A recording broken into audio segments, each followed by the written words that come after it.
Baltimore since 1997. That ball is hit well to left. It's gone! Breaking it open here in the ninth. Game one goes to the Yankees. Here in Baltimore, better than 46,000 making a racket. 24 hours after they were silenced by CC Sabathia's dominance on the mound and by a 5-run ninth, which broke it open and gave the Yankees a 7-2 win in Game 1. It's Game 2 of the American League Division Series between the Yankees and the Orioles.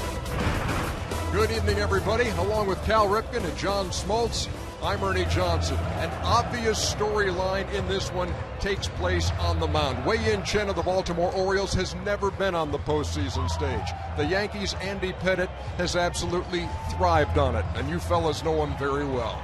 Well, this is why he came out of retirement for this night. He's got the playoff pedigree. He lives for this moment. And the one thing, he retired in 2010.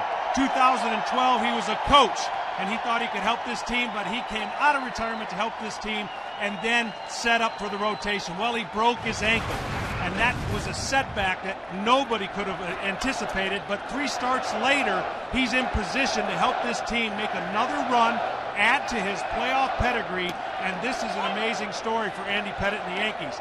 You, Cal, have seen him from a different point of view early in his career. Well, yeah, certainly he's a different pitcher now. He mixes his pitches. He has many more pitches. When I faced him, he touched 94, 95, and he had this cutter, this thing that he could tell you that's coming, and you still couldn't do much with it. But one thing that hasn't changed about Andy is his presence on the mound.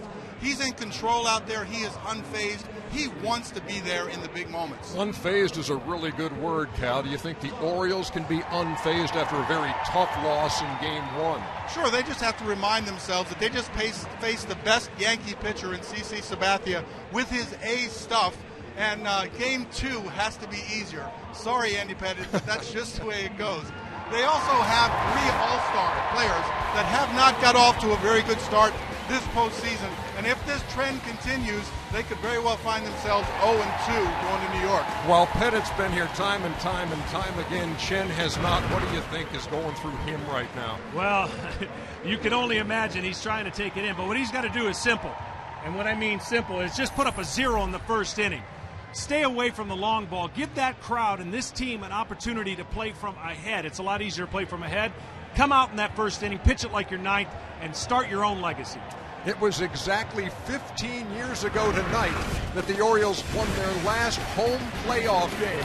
Brady Anderson, bottom of the first, hitting the first pitch he saw over the wall. They shut out the Indians 3-0. They must win tonight.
yards, 52 degrees. It is a cool Monday evening here in Baltimore. Chance of rain in the forecast. We have a little bit of a delay because it was just sprinkling, nothing like we had last night. Craig Sager is the fourth member of our crew. Where are you at, Craig?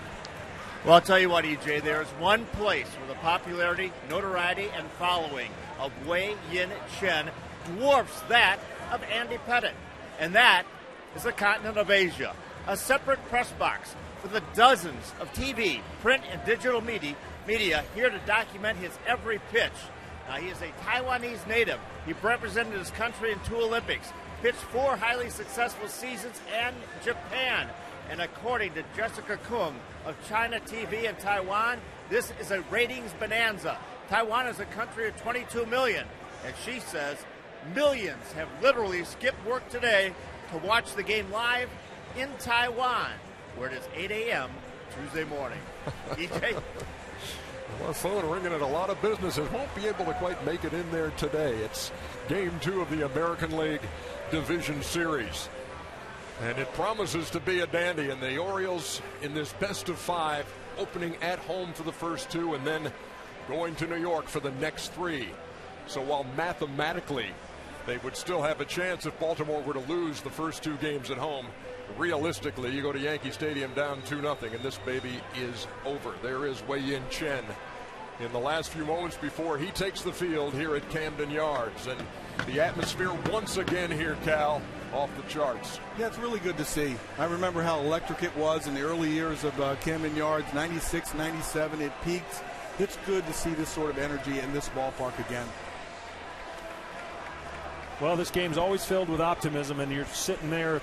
If you're Buck, you're trying to convince your team, or maybe you don't have to convince them because they've played this way all year. You know if you can win today, you've taken every series in New York, 2 out of 3, and that is a regular season stat. We know the postseason's different, but there's always some kind of optimism you can look after a moment that doesn't go right the day before. The roar goes up as the Orioles take the field, and we take a look at the starting lineup. The batting order for the New York Yankees. Derek Jeter once again hitting leadoff. Ichiro in the number 2 hole. He knocked in a couple of runs in game 1. A-Rod was 0 for 4 with 3 strikeouts in game 1. He hits 3rd. Then it's Robinson Cano. Nick Swisher hits 5th, followed by Mark Teixeira, who picked up a couple of hits in game 1. Russell Martin, the big home run in the 9th inning last night. Part of that 5-run uprising. Hits 7th, then it's Curtis Granderson. And the designated hitter, it is Eduardo Nunez, who bats 9th for Joe Girardi's bunch. We've heard a lot about Chen from Craig Sager and the big following, but tell me more about him, John. Well, he's a guy that you're going to see a lot of fastballs. He's given up some home runs. This Yankee lineup has hit a few home runs off of him. He had a rough September, 0-3, and this is a chance to turn the page and start over. But I am really impressed with the fact that he attacks the hitters. Pitch the first like the 9th, come out as a closer, put up a 0, keep the ball in the park, and fastball, fastball, fastball. That's what you're going to see from this young pitcher for the Orioles, who really has no experience in this atmosphere like a lot of them, but they seem to be okay. Wei Yin Chen, lefty against lefty tonight, facing Andy Pettitte. Defensively, here's the way the Orioles line up. Around the outfield, you got Nate McLeod, who has a Gold Glove in his career, as does Adam Jones, and Chris Davis made a couple of great plays in right field last night. Machado and Reynolds on the corners, J.J. Hardy and Robert Andino up the middle. Matt Wieters behind the plate. Wei Yin Chen is on the mound. Of course, in playoff baseball, you add a couple of umpires down the line. Angel Hernandez behind the plate tonight. Ryan Gorman at first. Fielding Culbreth makes the calls at second. Mike Everett at third. And on the lines, you got Mark Carlson, who moves from right field to left field tonight, and Tony Randazzo, who moves to the right field line after calling balls and strikes in the opener of this best of 5. There is Derek Jeter, 2 for 4 last night, scored a couple of runs. Was 5th in the American League in hitting with a .316 mark. And his 216 hits led all of baseball. Jeter, 38 years old, and the most hits he ever had in his career, 219, when it's 13 years ago. The consistency, remarkable in the career of the captain. Didn't they say he was just almost done last year? He has certainly proven otherwise, and he stands in against Chen. Game 2 is underway.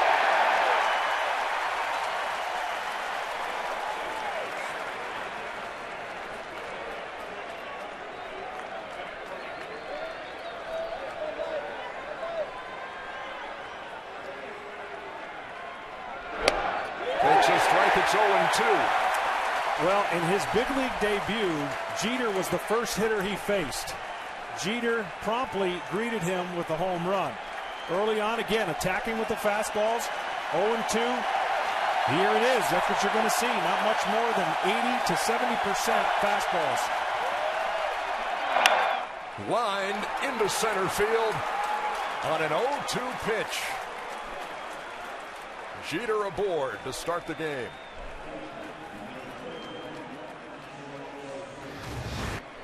Well, Jeter says if you're going to throw just fastballs, I'm going to hit just your fastball. Line drive to right center field on 0-2. You want to make a better pitch than that. You want to bring it up in the strike zone against Derek Jeter. But if you leave it down in the strike zone right there, he can hit that.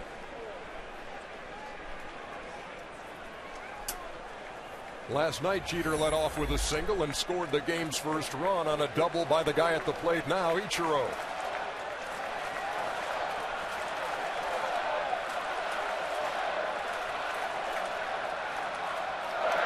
Swinging at the first pitch and fouls it back out of play.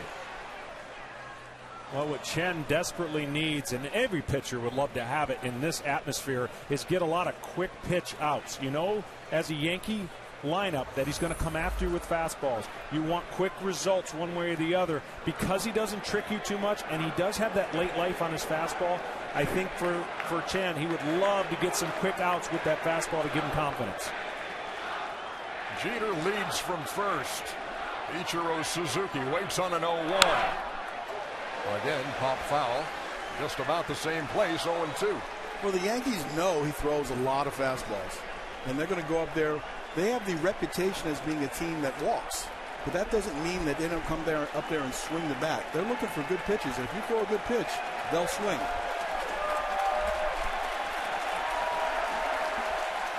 Second consecutive hitter, he's got 0-2.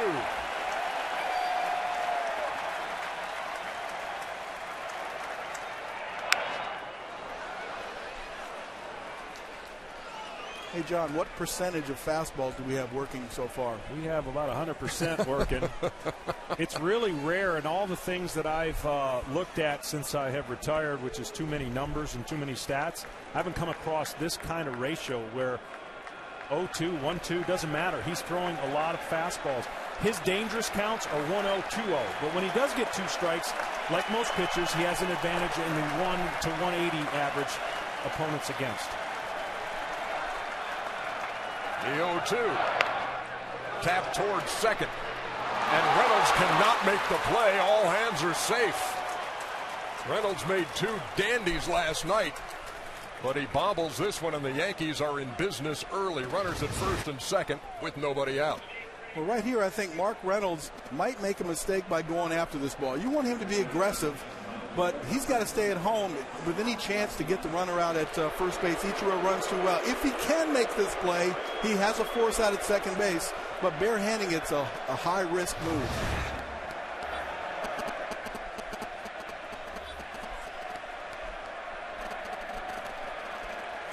So here's A-Rod.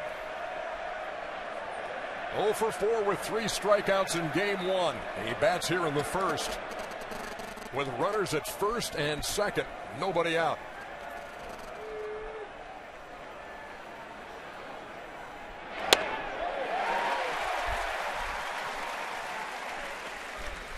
Let's go to Craig Sager. Well, you're talking about that play of Mark Reynolds, which looked like a routine play, but he barehanded it. Remember, during that rain delay, unlike last night, the tarp was not on the grass. That is a very wet grass field out there, and that may have been what the problem was, tipping the ball out of his hand. All right, thank you, Craig. A-Rod waits on an 0-1, and the count even, a ball and a strike. Maybe at the big league level you might consider that a routine play, but with the speed on both runners, Ichiro running to first and Derek running to second base, I didn't think that was routine.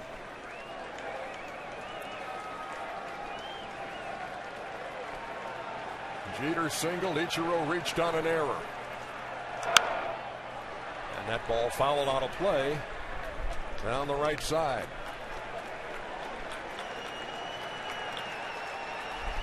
Well, the ideal situation beside a strikeout is a double play ball, but he's a fly ball pitcher for the most part. Only 10 double play balls in 192 and 2/3 innings this year. But it would sure be nice to this crowd and for his emotions to get A-Rod to hit one on the ground. Of course, A-Rod's thinking gap or up in the air. Ran it inside and missed. 2 balls and 2 strikes. A-Rod is 2 out of 7 against Chen this year. One of those here at Camden Yards, a bomb to left center field. And here in game 2, Rodriguez faces him in the top half of the first. 2 runners on, nobody out.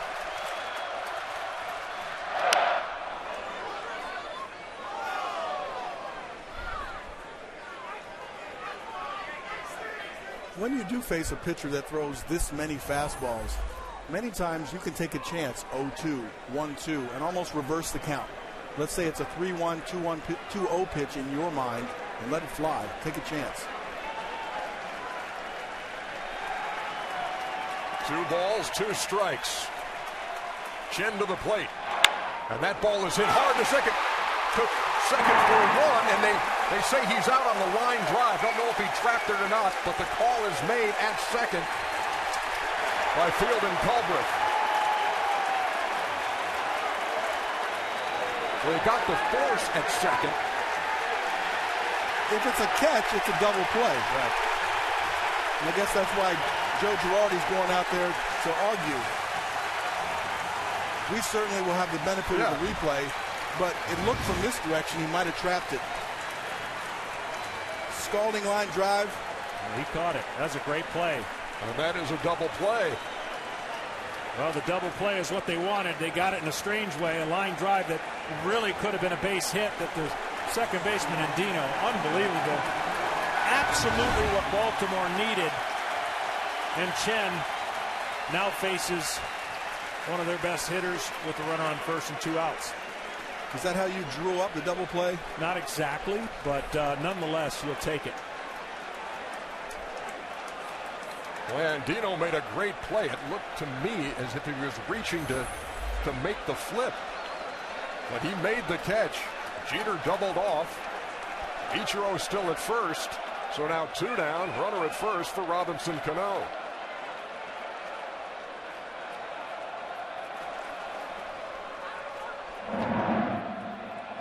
For Chen, he's throwing a lot of strikes in this inning, all primarily with his fastball. He's going to have to move it in and out. You try to get through that first inning unscathed, showing the other team that you believe in your fastball, but without moving it in and out and being comfortable with 2 strikes, this Yankee team will score a lot of runs. So as he makes the adjustments during the game, see what the Yankees do to counter. Nibbled at the corner and missed to Robinson Cano.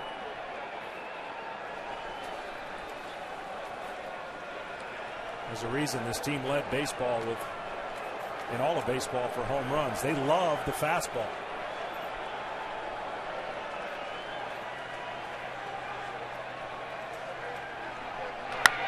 A liner toward the wall in right. That's a fair ball off the wall. Chris Davis will field, and they're going to wave Ichiro. The throw to the plate. He is safe. Somehow he got around the tag of Wieters.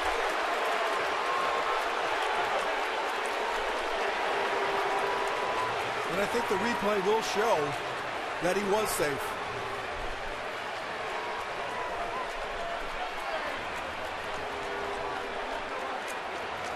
I've often wondered why in these situations you as a catcher just don't lay on the plate. I don't know that he could have got there in time, but you see this fastball that he absolutely smokes in the corner, and the relay maybe not as quick, but good enough in plenty of time to get him at home. And right here, as he goes to reach, and he gets to his knee and can't get back to the plate, still trying to chase, he could almost lay it on top of the plate. I don't think there's any way he can get to it. Another look from this angle. Clearly there, missing on the tag, and Wieters goes back for another try.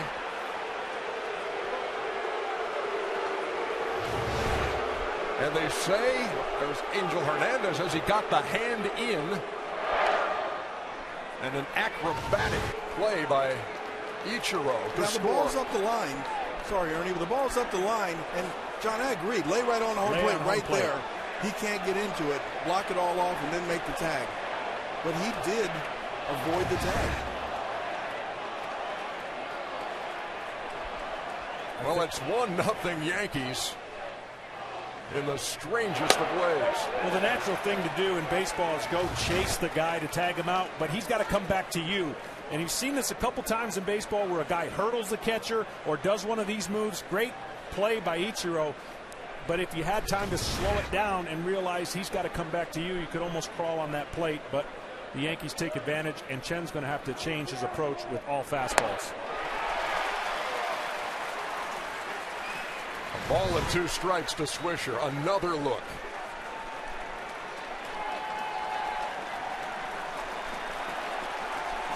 Got the right hand in there to score the first run. Look at that Yankee dugout.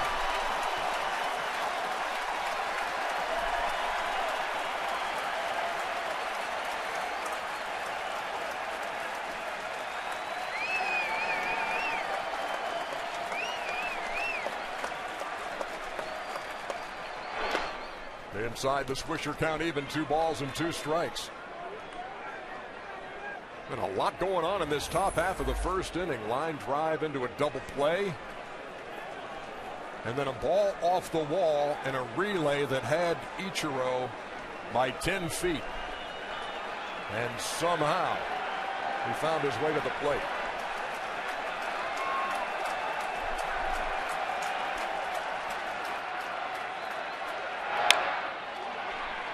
Fouled off at the plate by Swisher. Stays 2-2. Robbie Cano retreats to second. It's one of those innings that if you do get that out at home plate, on your side, you start saying, hey, all that and nothing. But it's not over yet because of Ichiro's great athleticism.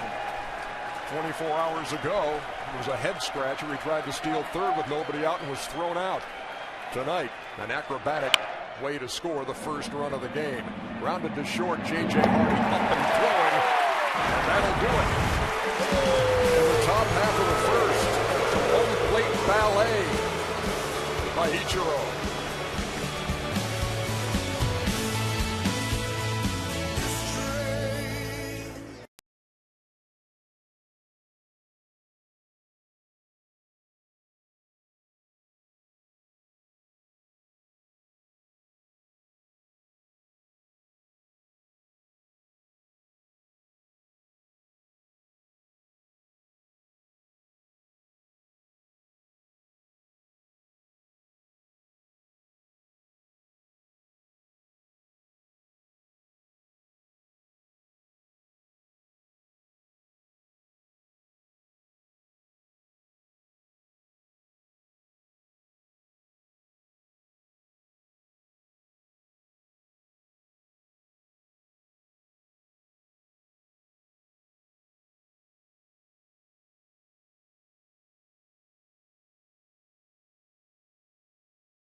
Yankees on the board in their half of the first. Nate McLouth will hit leadoff for the Orioles. J.J. Hardy hits second, then Chris Davis.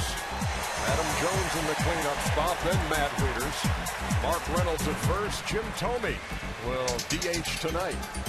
Manny Machado, the 20-year-old third baseman, hits eighth. Robert Andino, the second baseman, bats ninth against Andy Pettitte. Well, Andy Pettitte, you're going to see pretty intense. Glove's going to cover most of his face. He's going to be locked in, and it's up to the Orioles hitters to change the pedigree of a guy who's dominated the postseason with 19 wins, looking for his 20th. When you see Andy Pettitte, we just talked about the playoff pedigree, pitches off his fastball, and he's changing speeds a lot more than he has in the past. McLouth sends it into left center field, and drifting over is Ichiro. One down. There's the way they line up defensively for the Yankees. Ichiro, Granderson, and Swisher left to right. A-Rod at third, Jeter at short. Cano at second, Teixeira at first, the usual suspects. Russell Martin behind the plate, catching Andy Pettitte. 43rd postseason start. And here's J.J. Hardy, who looks at a strike. Well, what Cal was talking about in the open is that Andy Pettitte used to be hard, and hard in. Cutters, he used to break a lot of bats. He does not have the velocity on his fastball, obviously in his 40s. But what he's done is he's made more of a break on his slider. It's not a cutter, not a true cutter, and he's got a curveball and a changeup. So he's been effective the last 3 starts of the season. Low ERA, and he pitches. Grounded towards second. Cano, 2 down.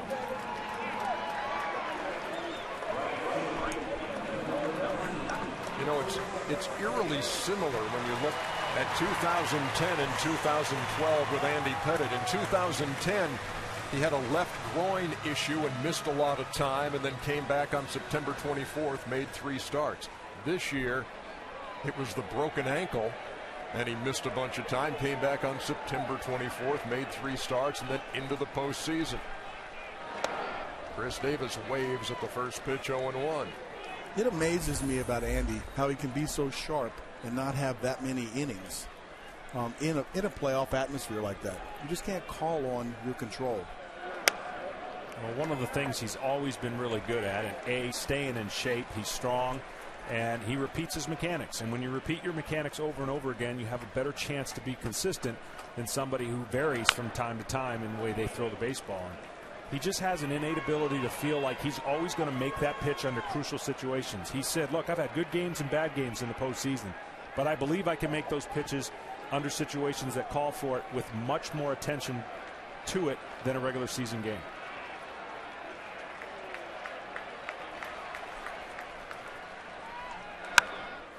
Davis just reaches out to stay alive. It remains 1-2. The Orioles have a couple of left-handers in the lineup tonight. And many times when Andy was in his prime with that cutter, switch hitters would turn around to the left side to face him. And there is a strike 3 called to Chris Davis to end the first. It's 1-0 Yankees.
Hey fans, play TBS Social Dugout. It's presented by Samsung Galaxy S3. You can predict plays before they happen, score points, compete against your friends, and earn rewards.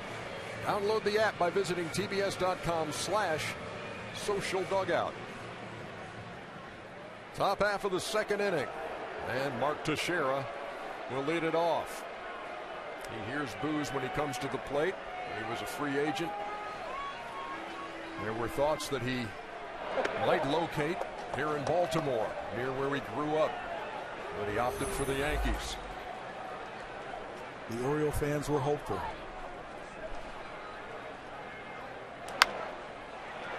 High in the air, foul territory. Mark Reynolds over there by the dugout and makes the play, and down.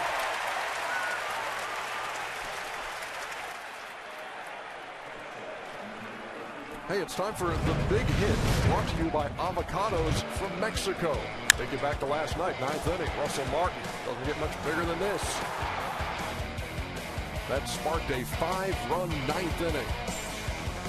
Russell Martin, the only guy to hit walk-off homers for the Yankees this year. And then that one in the top of the ninth ignited the rally. That seems a bit strange, as many home runs as they do hit.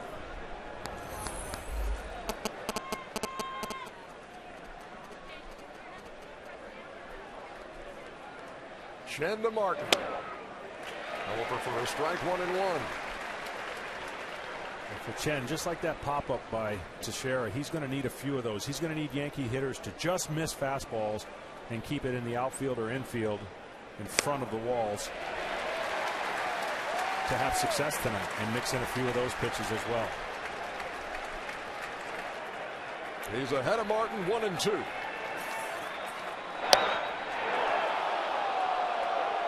$46,000 plus wanted that. A little help will help too if he can get some borderline calls. This one's a ball, but that's the height and depth you want on that pitch. And of course that one probably caught the strike zone down the middle. We're looking for a number 5 on the pitch tracks, and yes, it did catch the strike zone. Well, that one got Buck Showalter out of his seat. And that ball is hit to center field. Adam Jones drifting back. 2 up and 2 down here in the second.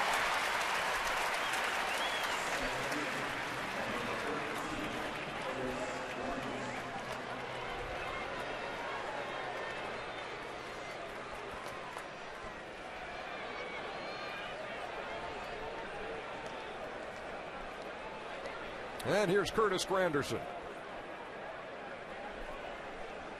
43 home runs, tied for second in the American League with Josh Hamilton. Looks at a breaking pitch, 0-1. Also knocked in 106 runs.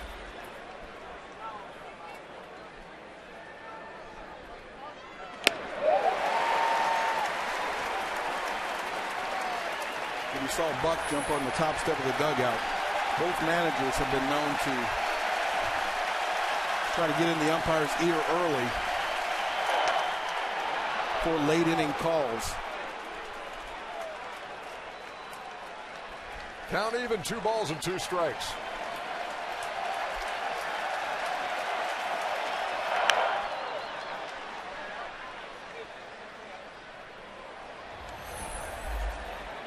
What that first pitch curveball did is sped up his fastball, which already has late life. But you got to have these hitters guessing just a little bit and know that it isn't going to be a bunch of fastballs that you're dealing with.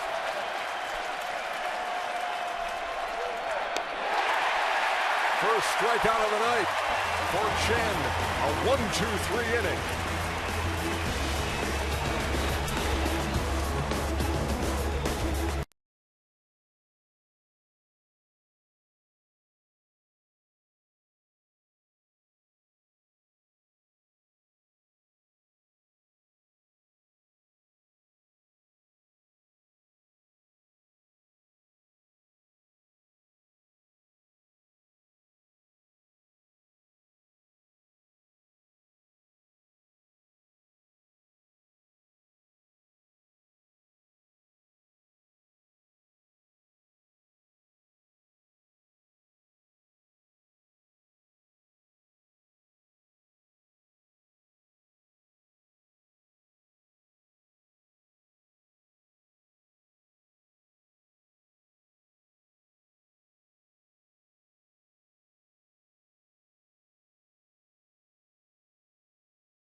This postseason, for the first time, MLB Network has Division Series game telecasts coming up this Wednesday. Don't miss any of the action of St. Louis at Washington. Game 3, that series now tied a game apiece. And it's a game you can only see on MLB Network. Go to MLBnetwork.com for schedule and channel number. I believe that's a Bob Costas, Jim Cott call on Wednesday on MLB Network. Well, the Orioles went quietly in their half of the first. Move to the bottom half of the second. Here's Adam Jones, looking for his first hit of this postseason. Orioles have played 2, won the wild card game over the Rangers in Arlington, and then dropped game 1 last night.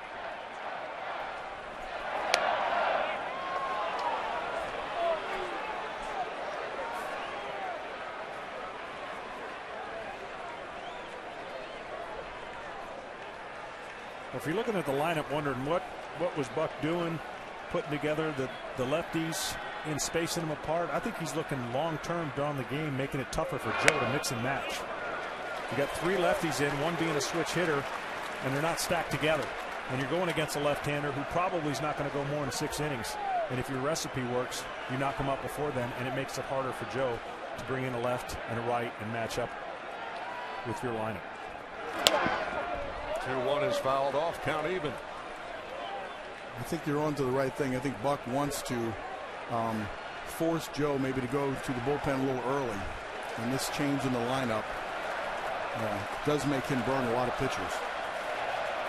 There's the stare you've heard John and Cal talk about this evening from Andy Pettit. Fly ball behind second. And there's Robinson Cano for the first out.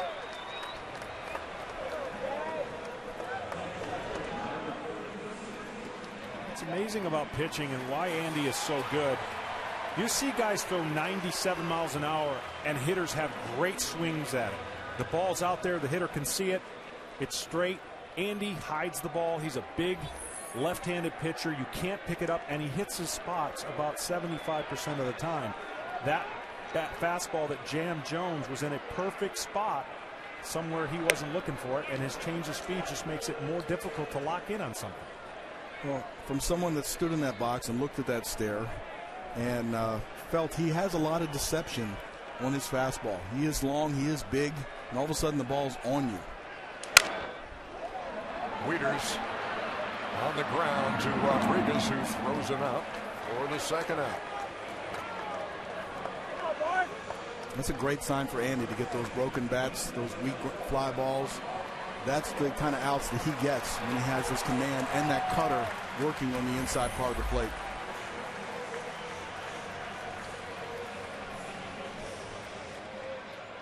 See Pettit winning 7 out of 10 in game 2s. He's been in every conceivable postseason situation.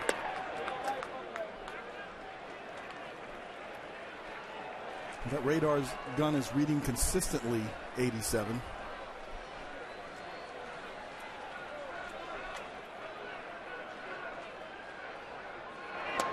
Breaking pitch over. 1-1. And to me, that's the big difference in change in the older Andy Pettit versus the younger one, or even 4 years ago. The curveball was more of a show pitch. It's an effective pitch for him now. Change of speeds, throws a little bit bigger of a slider, and then his fastball looks a little faster. A ball and 2 strikes. Well, you got the veteran versus the rookie. That's definitely a strike.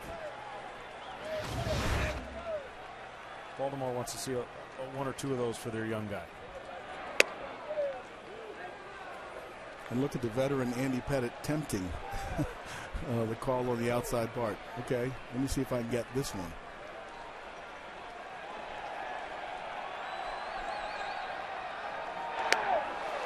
And he gets Mark Reynolds swinging for his second strikeout.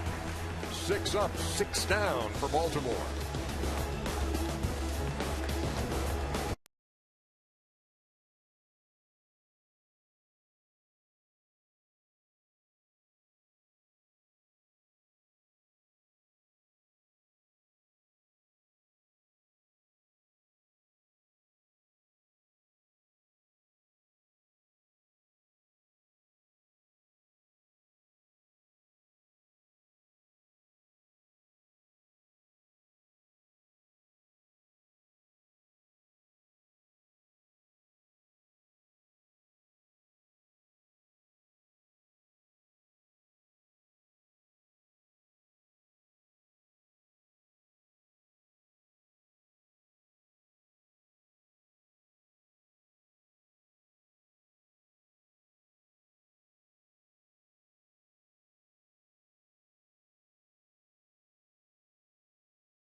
Aerial coverage provided by Goodyear.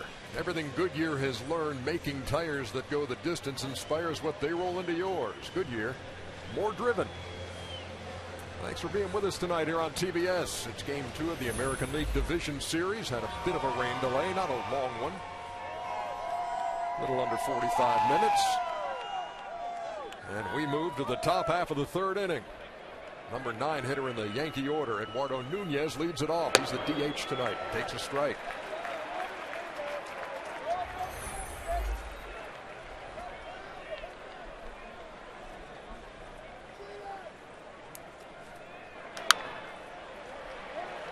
A mile high, and Manny Machado wants it. One down.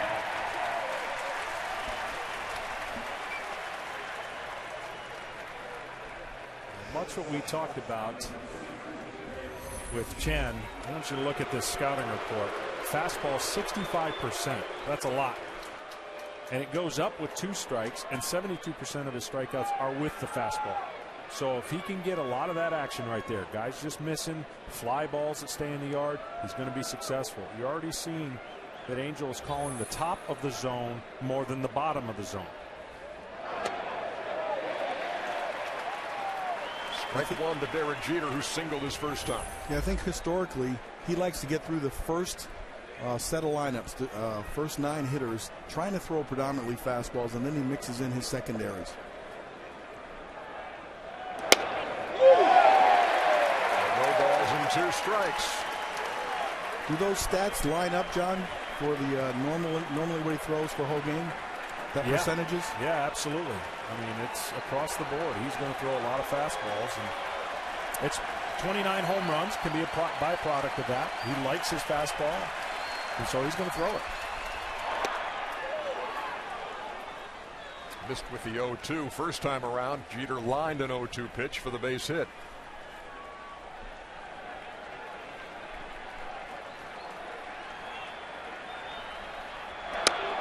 Strike 3 called, 2 down. Jeter didn't think so.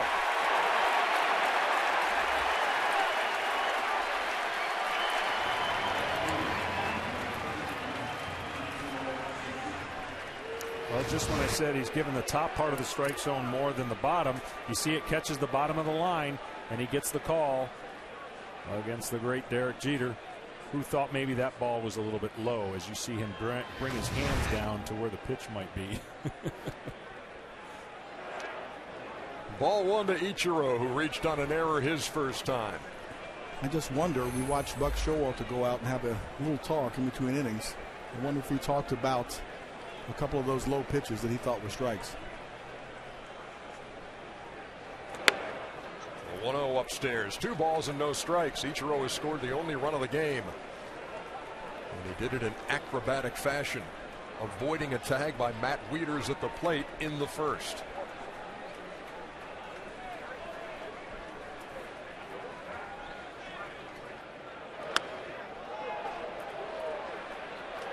And it's 3 balls and no strikes. Chen was 12-7 after beating the Tigers on August 19th. Hasn't won since. 7 starts, 0-4. And of course, being a rookie, this is his first appearance in a playoff game. And he faces Andy Pettitte, who's been there so many times. And after a kind of a bumpy first inning for Chen, he's got a chance to set the Yankees down in order for the 2nd straight inning. That ball fouled straight back.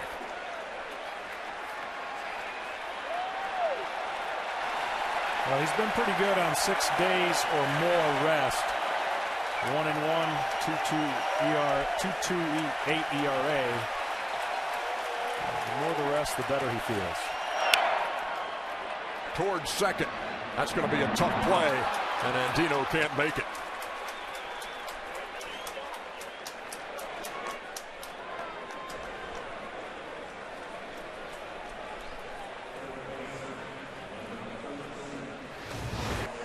Here's a chopper up the middle, and this is where Ichiro, when he could really run, would get a lot of these infield hits. He still puts a lot of pressure on. Andino knows he has to hurry, tries to make the transfer a little too quick.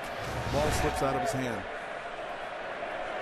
So Ichiro aboard with 2 out for Alex Rodriguez, who hit the ball hard his first time. Andino made a diving stop, caught the line drive, and turned it into a double play in the first. You know, it was amazing. I think everyone caught surprise when the Yankees got Ichiro, and he came over and his bat looked slow. He just didn't look like the same Ichiro, and then he caught fire. And ever since he's caught fire, he's gotten a lot of these infield hits. He's hit the gap. He's sprayed the ball all over the park. He's hit anywhere from 8th to 2nd, and I think he's the kind of guy that they thought they were going to get these last 20 or 30 days, and he's been outstanding for them. I mean, there were a couple of times during the regular season, John, when we did games where they had Ichiro hitting in the 9-hole, and greatest 9-hole hitter in the history of the game on those days. I wonder what was going through his mind. I'm going to prove to you guys that I'm not a 9-hitter. I'm going to be up there before the season's over. I'll be right in the 1 or 2 spot.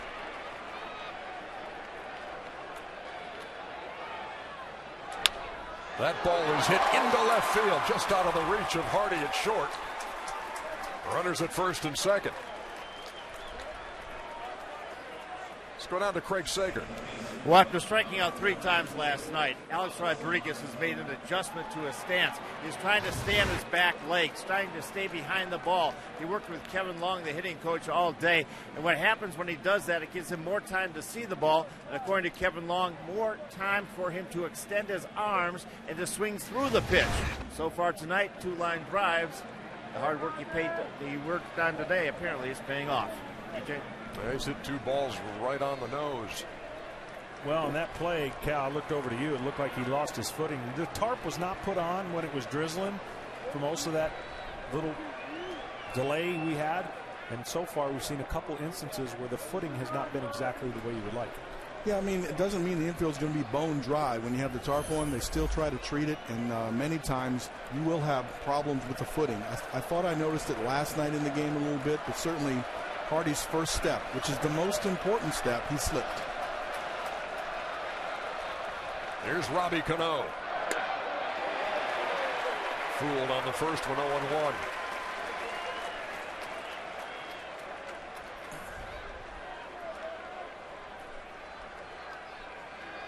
Building on Alex, that first at bat, when he hits a line drive, it stays up the middle, slightly to the opposite field side. That's always been a sign that he's getting ready to swing the bat well.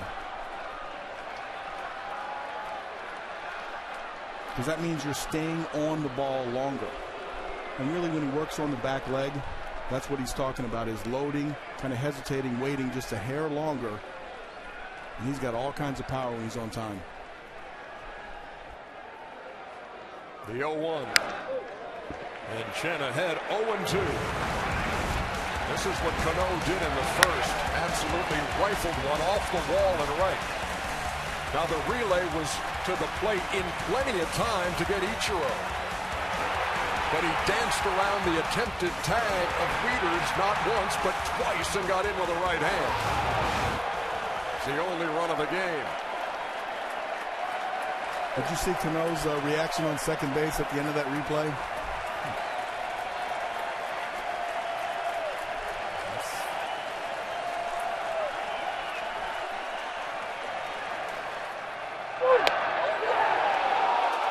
Just missed with the 0-2.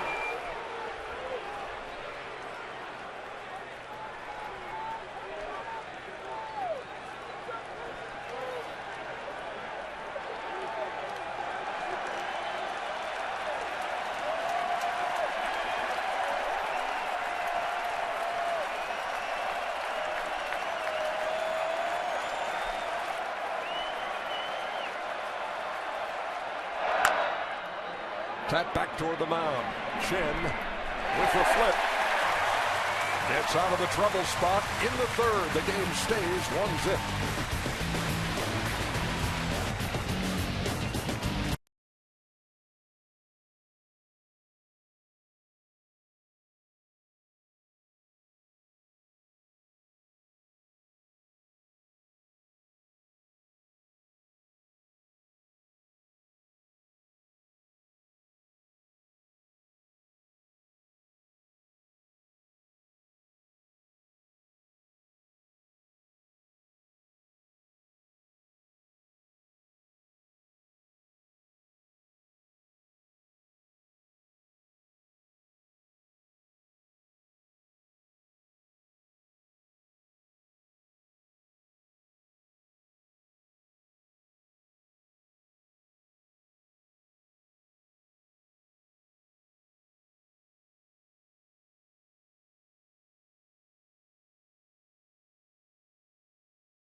Performance brought to you by Nissan, makers of the all-new Altima.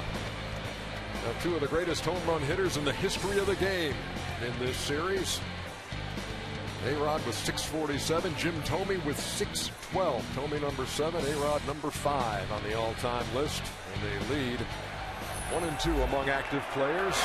Thome leads it off here in the third and takes a strike. He DHs tonight. Buck Showalter loves his presence in that batting order. That's in the air to left and will be easy for Ichiro. One down. 7 straight set down by Andy Pettitte. To give you a little perspective, Andy Pettitte against the Baltimore Orioles in the regular season, 27-6, 40 games, 253 innings. That's like a whole season. Well, in the postseason, similar, 19-10, 42 starts going into the night, 263 innings. That's been around doing that. Very nice, my friend. You want some more perspective? Yes, please. The guy who just hit, Jim Thome, when he made his debut September 4th of 1991. The guy at the plate now wasn't even born. Manny Machado, 20 years old, starting third baseman, and the shortstop of the future for this franchise.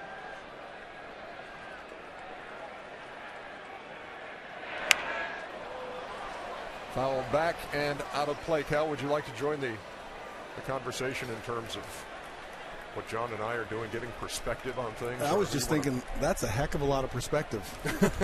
I don't have a perspective on that perspective.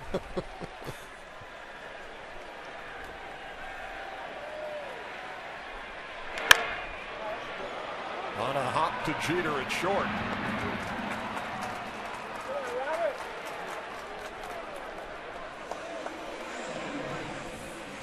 Well, Andy's making it look mighty easy here.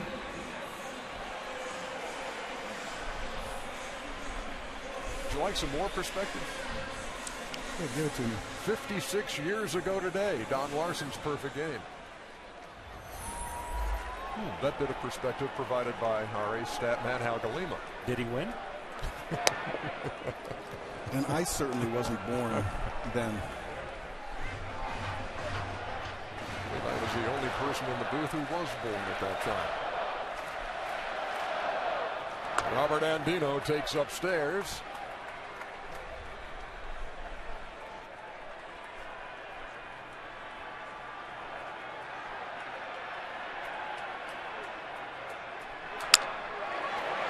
Broke his bat to center, and it falls for the first Oriole hit.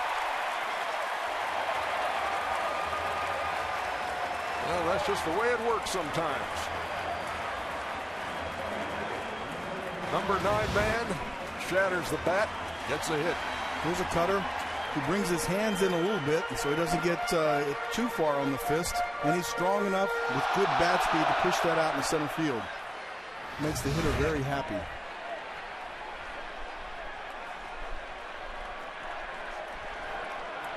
So for the first time tonight, Pettitte works out of the stretch. He's got a great move, and Andino had a lead of about 8 inches. Well, Andy just shuts down the running game. I mean, it's well documented. Whether it's a balk or not, it's one of the best left-handed moves in baseball. And you just got to have a one-way lead, which means you're not looking to steal. You're just looking to protect that bag at first base.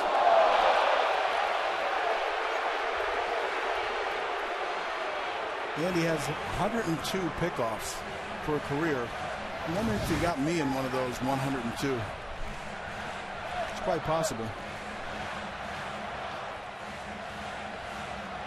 The word is that if you go on first move, that Andy Pettitte has a good move, but he predetermines that he's going to go to first or to go to home. So if you're going to have success off of him, maybe a bigger lead and go on first move.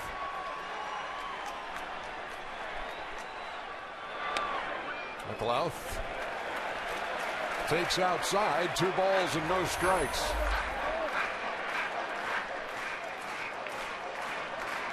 He flied out to left his first time. Cal, you've been over there with Andy trying that move on you before? As McLouth lines it to center, that's going to fall for a hit. They're at first and second with 2 out. Yes, and I took a little league lead where you have 1 foot on the base and 1 foot off. Because it's the darndest thing. It looks exactly like he's throwing the ball to home. And even if you're going to take your eye off him for a minute to go into your secondary lead, he affects your secondary lead. It's that good.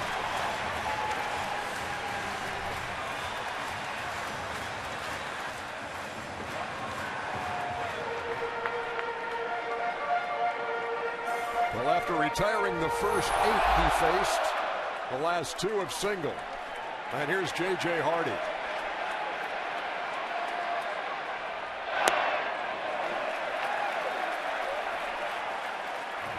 Hardy doubled last night in the bottom half of the 8th to lead off the frame in a 2-2 game, and the Orioles could not push him around. And the Yankees scored 5 in the 9th.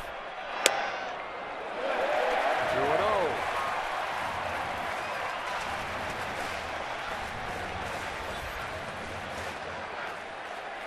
Pettit has never given up a 2-0 count home run in his postseason career. When you think about that, it's pretty impressive. That's a hitter's count.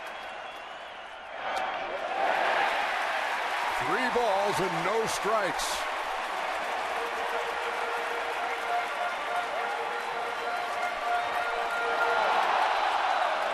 Power hitting Chris Davis is on deck. Guy who led the Orioles with 33 home runs. Another bad one loads him.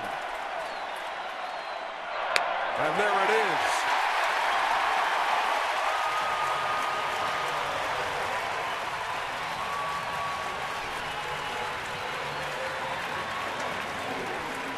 Well, Andy knew the situation there wasn't as vital with the left-hander being on deck. You know, you're going to work in favor of your count. And he let that 2-0 count go the other way with no worries at all. If he walked him, he would attack a fresh hitter, which is a left-hander, and you'd think he has the advantage in that situation. Nonetheless, Baltimore has put some pressure for the first time on New York. See how they respond, see how Andy pitches to Chris Davis. Davis hit number 7 in the lineup in the opener against left-hander CC Sabathia. Tonight he's moved up to the number 3 hole. And he bats here in the 3rd with the bases loaded.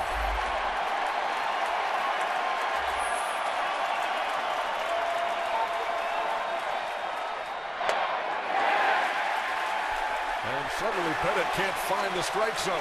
Well, they went to the windup. He's been comfortable out of the windup. Sometimes you get a little off kilter when you go to the stretch, so he feels comfortable. 2 outs, knowing he needs to make the pitch. That'll guarantee the runner at second to score. That ball is lined to right. It gets down for a hit. 1 run is in. 2 runs are in. The Orioles lead it 2-1.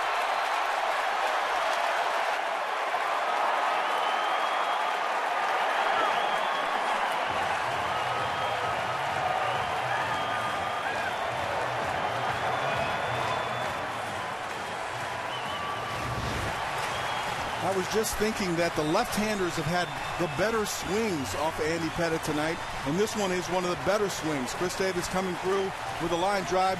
The throw ends up coming in behind second base. Derek's very good at sneaking back in there to try to get that out. He's done it a number of times before, but here it is. Nice, easy, fluid, powerful swing. He's come through big for the Orioles in September. And I'm not so sure that if Jeter doesn't catch that ball, they don't tag him out. He slipped coming around second. In that scenario, as a runner, you got to know your second. The guy on second's going to score. No need to go to third. And fortunately for Baltimore, the throw was high, and he keep this rally going. I'd have to look at it maybe on a split screen, but I believe if he catches that ball, he tags him before that second run scores, John. It was that close. All of this has happened with 2 outs in the 3rd. And Dino with a single. McLouth with a single. Hardy with a walk. And Chris Davis, a 2-run single to right.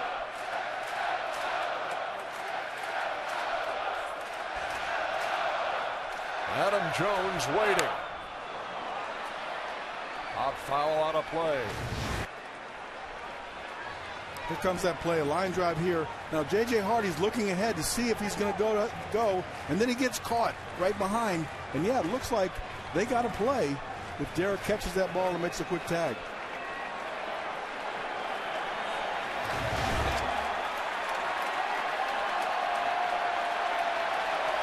Hardy and Davis are the runners. Jones 0 for 8 this postseason. Trying to break out of that funk.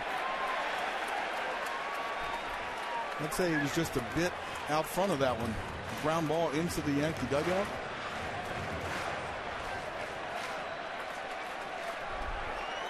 Jones had a key at bat last night. We talked about the double by Hardy.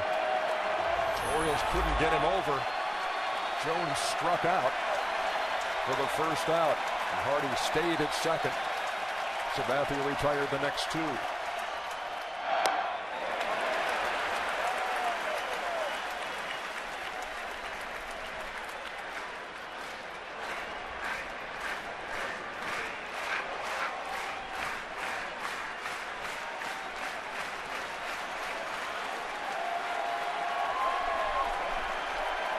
Pitch by Pettit. Fouled away. 1 ball and 2 strikes it remains. You know, the postseason could be so cruel, and a condensed formula. When you start 0 for 4, 0 for 6, everyone says, oh, you're struggling, you know, you're pressing. It only takes 1 at bat, a couple hits. That's why in a course of 162 game, everything evens out. But in a short series, your stars have a lot of pressure on them. They got to take what the pitcher's giving them and not expand and get too aggressive. So 1 hit from either one of these guys that we talked about in the open turns their series around, and you feel better as a team.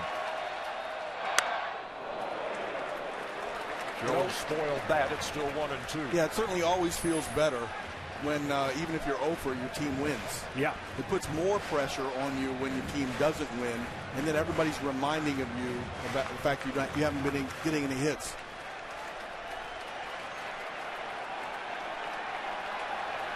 Hardy with the lead at second. Davis from first. And here comes the 1-2, or it won't be made as Pettit steps off. Well, that move isn't quite as deceptive as the one to first.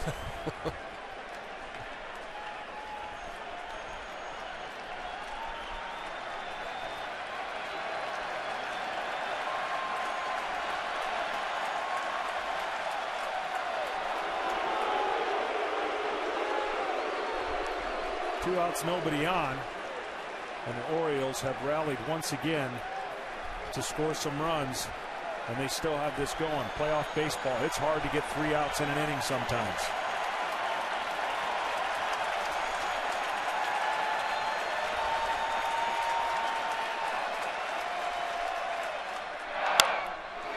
Grounded in the hole under the glove of Jeter. Hardy stayed at third.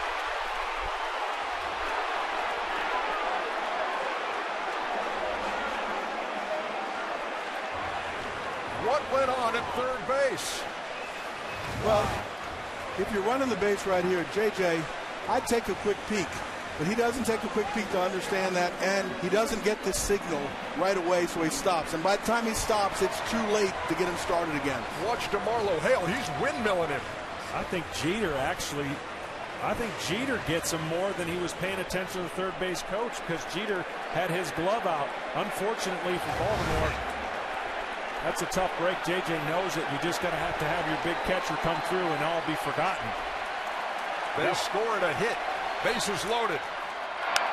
And Matt Wieters in the air behind second. And Robinson Cano squeezes it. The Orioles scored 2. Could have been more. Should have been more. It's a 2-1 game.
Check out the Team Stream app from Bleacher Report on the App Store or Google Play. Oh, what a bizarre finish to the third inning. We'll revisit that momentarily. Statue of Babe Ruth, Baltimore product. Outside the walls of Camden Yards, where we head to the top half of the fourth inning, and Nick Swisher.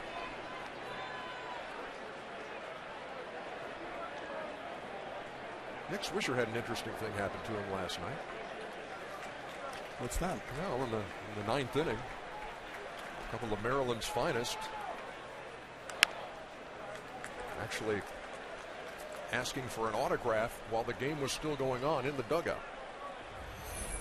A couple of state troopers who were assigned to that area, and apparently it didn't go over very well with Nick at the time. He was able to laugh about it today and said, hey, it's good to know you got fans, but he'd never been in that situation before, going to the bat rack in the ninth inning and being asked for an autograph while the game was going on. Craig? Well, that was a highway patrolman who was by the dugout supposedly guarding people from going in. He has been removed from the ballpark. He's back trying to catch speeders on the highway tonight, and we have Baltimore Sergeant Painter in the dugout watching tonight and guarding the dugout. Swisher goes down swinging for the first out. Now let's go back to the J.J. Hardy situation in the bottom of the third. Certainly after getting a look at this, J.J. Hardy does peek, and it looks like he thinks Derek Jeter caught the ball. He takes his eye off, and then I keep getting this wrong, A-Rod dekes him a little bit, and then he can't get started again. There's a lot going on in that play. Yeah, great play by A-Rod. You could see the shoulder go up as if a throw might be coming to try and get in the line of sight for A-Rod. In baseball, there are things that are whatever you can do to help your team, and this was a perfect scenario. This was a deke. Look at this view right here. He sees that has been made, but then all of a sudden right there you see him pull a flap up, but at this point it's too late to get restarted. Line foul by Teixeira.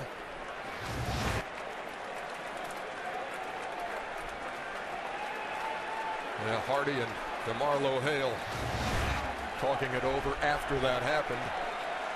Hardy would not score in the inning. The line up the middle by Teixeira for a base hit.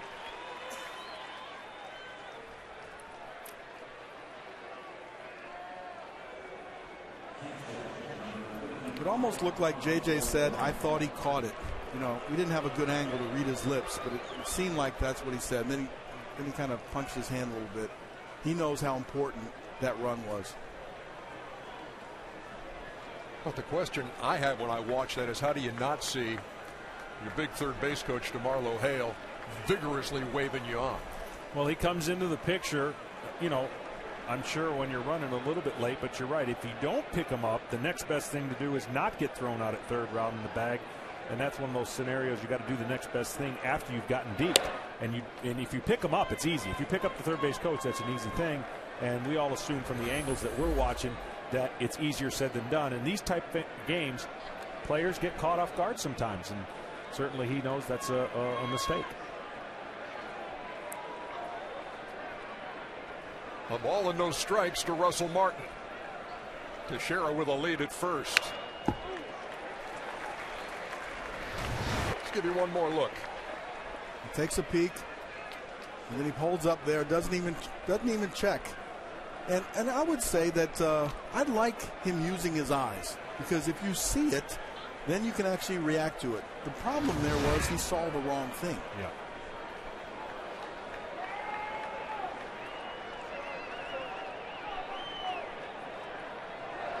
Well, I maintain they still had a chance to drive in the run and a teammate pick you up. We were part of one of the most historic dekes in Game 7 of a World Series, and what people forget with Lonnie Smith is we had second and third, nobody out. Everyone assumes he should have scored and he should have picked up the third base coach. He did the next best thing you could do. We had 3 opportunities to score, although there was 2 outs and it's a little bit different situation. But that's when you need your teammate to really tighten you up so no one talks about it the rest of the night. 21 years ago, and it seems to John like 2 hours ago, doesn't it? Well, I mean, those are the unfair things of sports. We play hard. Everybody's prepared. They're really wanting to do the right thing. Moments like that happen. And the casual fan at home has no idea how that could happen because it seems like a Little League play. But when you're in these moments, there's a lot of big moments that baseball players have been playing for a long time fall prey to. Certainly magnified at this time of year. Russell Martin draws a one-out walk. Runners are at first and second.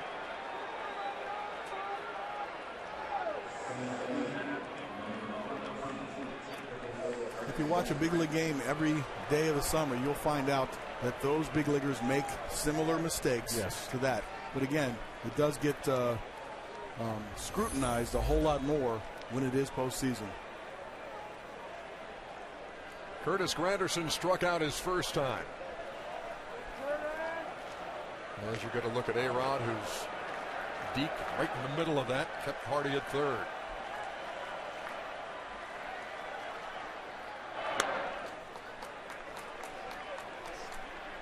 Now Wieters wants to have a word with Chen. Well, the Yankees had a strange game in the regular season. It was one of those extra inning games, I believe, with the A's. And Melky Mesa's first opportunity in the big leagues as a pinch runner in a crucial situation missed third base and did not score. A-Rod was at first base getting ready for people to mob him, and it happens. You think, how can you miss a bag? And he was obviously looking at the wrong thing, so those things happen. They went on to win that game and laugh about it later, but that could have been a huge moment in that young kid's career. And you think the elementary steps of hitting bags when you do it for your whole life. And you think this guy's a pretty good base runner, and we'll have him pinch run. He's got speed. If we need it, he'll score the winning run, and he wasn't even close to hitting the bag. 2-0 to Granderson.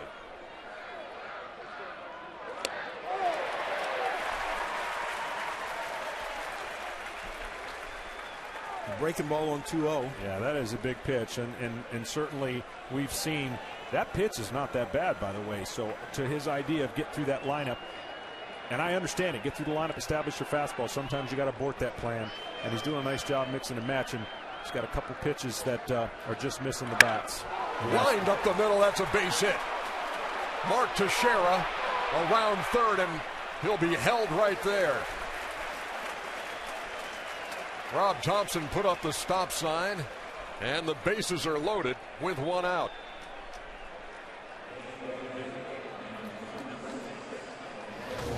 Well, this is pretty well documented about Teixeira and his calf, and that's all this was right here. No ability to really be able to push it. The third baseman holds him up. You could see right away there was no doubt, Cal, on what was going to go on there. I think they made that decision early. Adam Jones throws really well, but they were aggressive last night. It cost them on the bases a couple times. A little bit more of a conservative approach with Teixeira tonight. Teixeira himself was thrown out on a ball off the wall last night by Chris Davis. There's some major fourth inning trouble for Wei-Yin Chen. Bases loaded, one out. And the designated hitter, Eduardo Nunez, the number 9 hitter in the Yankee order, steps in. And the problem here, he runs so well, it's going to have to be a really hard hit ball to turn to against Nunez, who runs extremely well.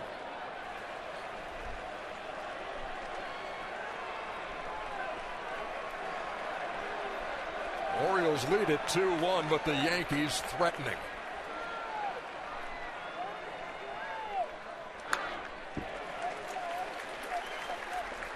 This is not your situation that's late in the game, and as an infielder, you need a double play, so you're going to cheat up a little closer and make sure that you get a double play. This is when you need to minimize this inning. This could potentially win or lose the game right here. You want to get out of this with as fewer runs or 0 runs as possible. Chen with the 0-1 to Nunez. Not even a ball and a strike. So even if you're tempted as a middle infielder here to really hurry and try to make a double play out of a not a real double play ball, you could complicate this inning right now. So you need to still get an out at this part of the game.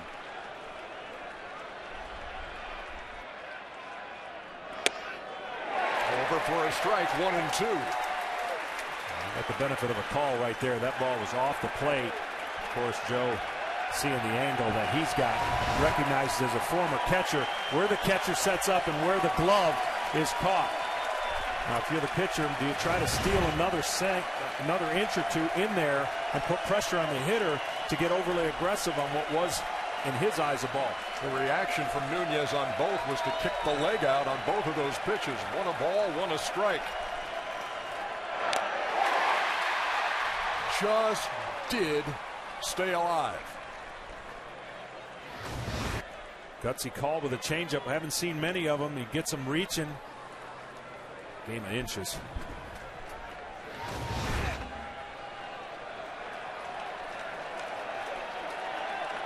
You don't want to get your decision with the bases loaded after 2-2. So you've got one pitch you can play with. Preferably get it as soon as you can. They almost got it right there on a changeup away. Just a little blooper that Hardy will put in his pocket. That's a big out for Chen. How tempted are you to let that one look like you're going to catch it, bounce it, and turn two? This situation too gutsy. The temptation is for in season, about July sometime, not in the postseason. Ball could bounce anywhere, and you might surprise your other infielder too. I mean, catch that ball. I'd call that an ordinary effort. Oh, you had to go there, didn't you? Well, it was an infield fly, was called, and so you got two down, and you got the leadoff hitter, Derek Jeter, at the plate with the bases loaded.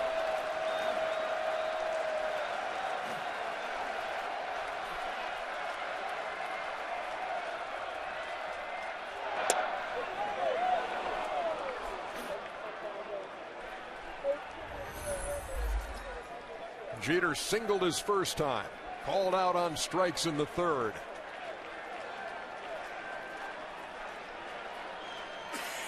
He's trying to give the Yankees the lead back here in the fourth. 2-1 Baltimore.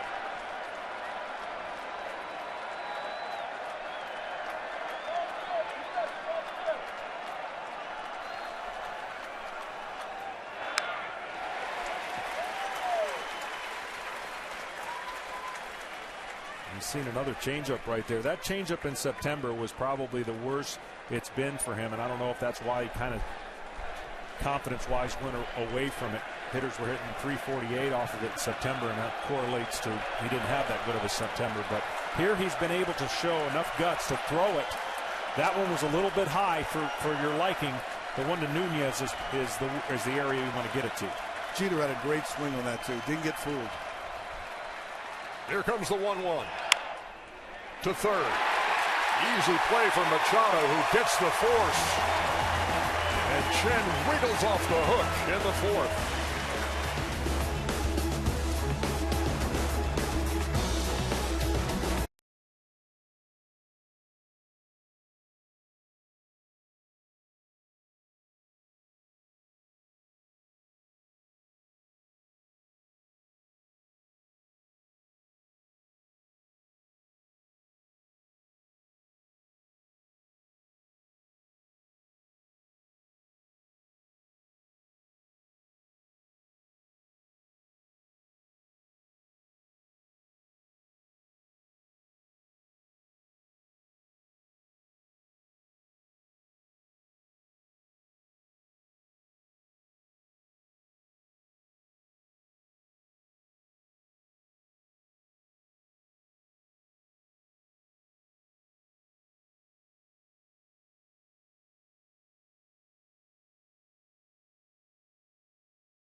Watch bonus camera angles for the Division Series and ALCS with postseason.tv. Get started now at MLB.com. Now we move to the bottom half of the fourth inning here at Camden Yards. And the Orioles trying to tie the series. The best of 5 with the Yankees, leading at 2-1. Mark Reynolds will lead it off. Struck out his first time against Andy Pettitte.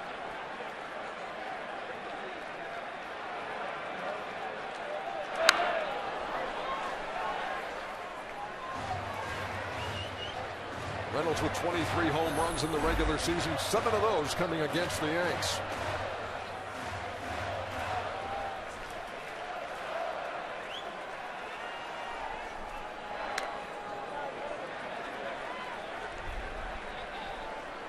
It'll be Reynolds, Tomey, and Machado here in the fourth.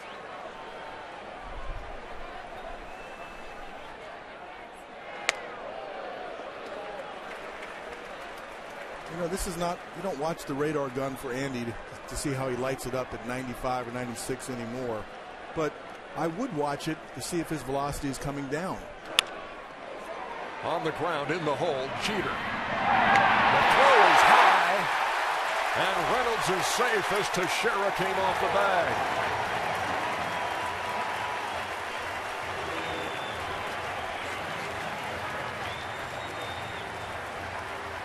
Well, the other thing that you gotta see from Andy Pettitte as we watch this play, he gets out of the box fairly quick. Jeter, who makes this play about 99% of the time, the ball just takes off on him. Tex gets up as high as he can, almost pulls it off. Is that ankle in the weather as well? You know, we talk about that broken ankle and it's being healed, but sometimes weather can get you feel a little stiff. He hasn't shown any signs of that, but he hasn't really been tested either. There hasn't been a bunt or a play at first to this point to see how he's moving around. Jim Tomey, who did not play in game 1, flied out to left his first time. And he wants time from Angel Hernandez, and now steps back in.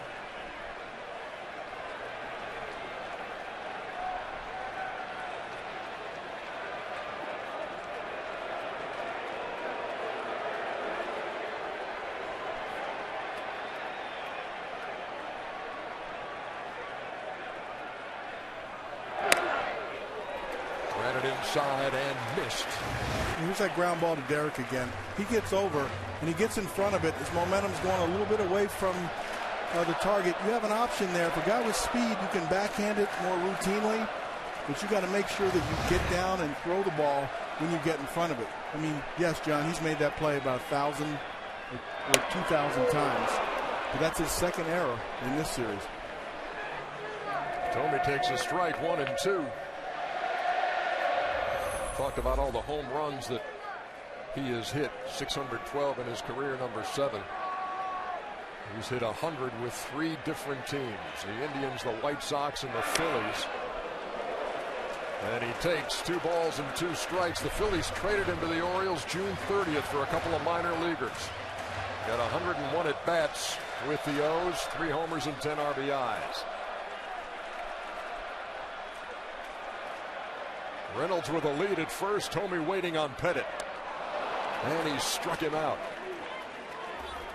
Moments ago, we spoke with Yankees skipper Joe Girardi. Well, Joe, you got a well-pitched game, a great game out of CC Sabathia last night, and then Andy Pettitte comes out and shuts down the first 8 he sees. Then what happened? Well, it looked like they just, put some good at-bats on him, and then he left the ball that was kind of inside to Davis, the slider, and that was the 2 RBIs. But you look at the ball then Indino hit. He did a good job of fighting it off, and McLeod did a good job of, hitting it up the middle as well. But I'm pleased with what I see. Joe, the last 2 first innings have been interesting for Ichiro. He gets thrown out in a stolen base in the first game, but then have you seen him play quite like that at home plate? Well, I recall Greg Maddux, I think, doing that one time. Right.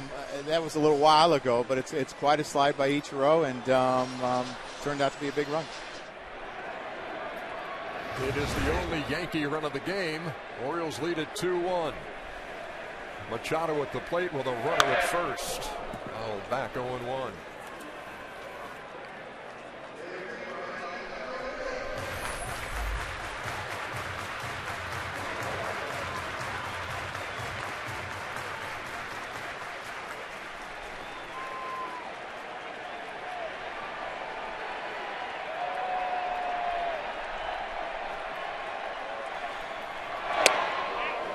called strike 2 for the 20-year-old.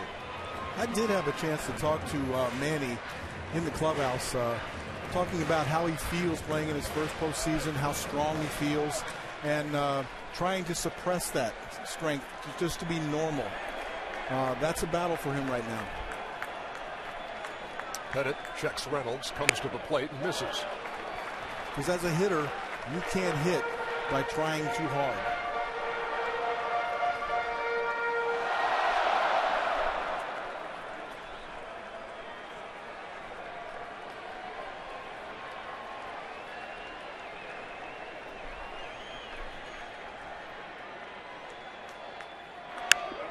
That ball's in the air to left, right along the line, and bending foul. So the error by Jeter in this inning that allowed Reynolds to get the first. First time since the 1996 AL Division Series that he's made errors in consecutive games in the postseason. Well, to his defense, he had a tough hop, knocked down a ball that he made the right play on. Sometimes you get an error that you just can't control. That one, he might think about it a little bit. Maybe I should have backhanded it to get my body in a better position. Because he makes that play.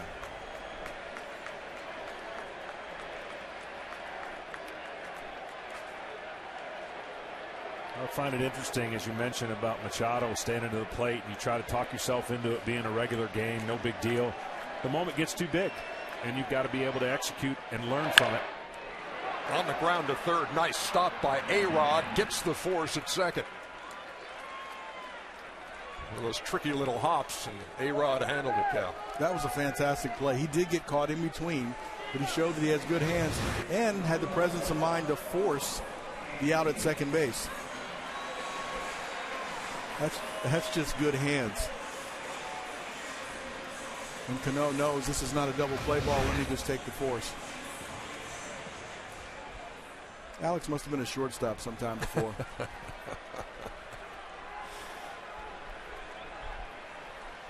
Here's Andino with 2 down.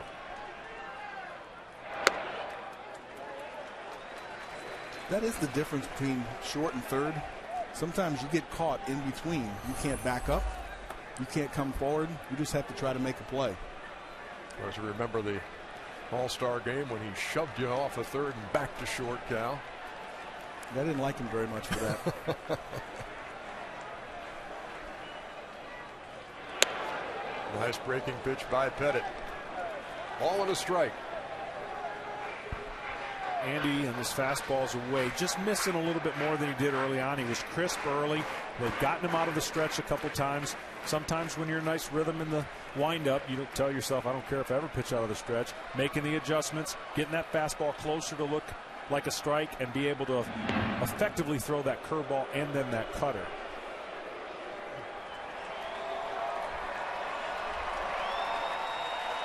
That was not the great Pettit move that he just showed Machado. See if he saves something for him.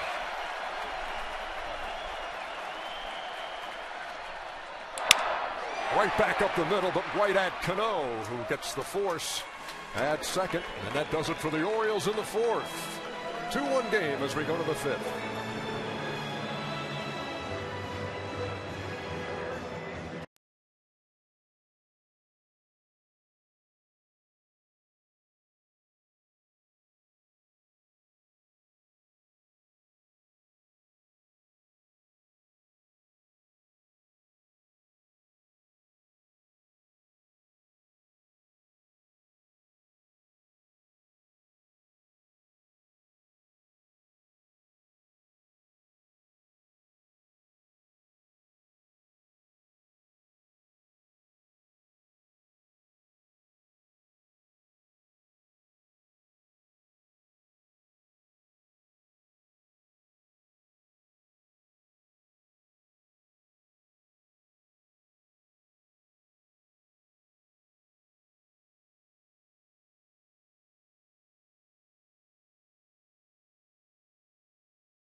top 5 in Baltimore.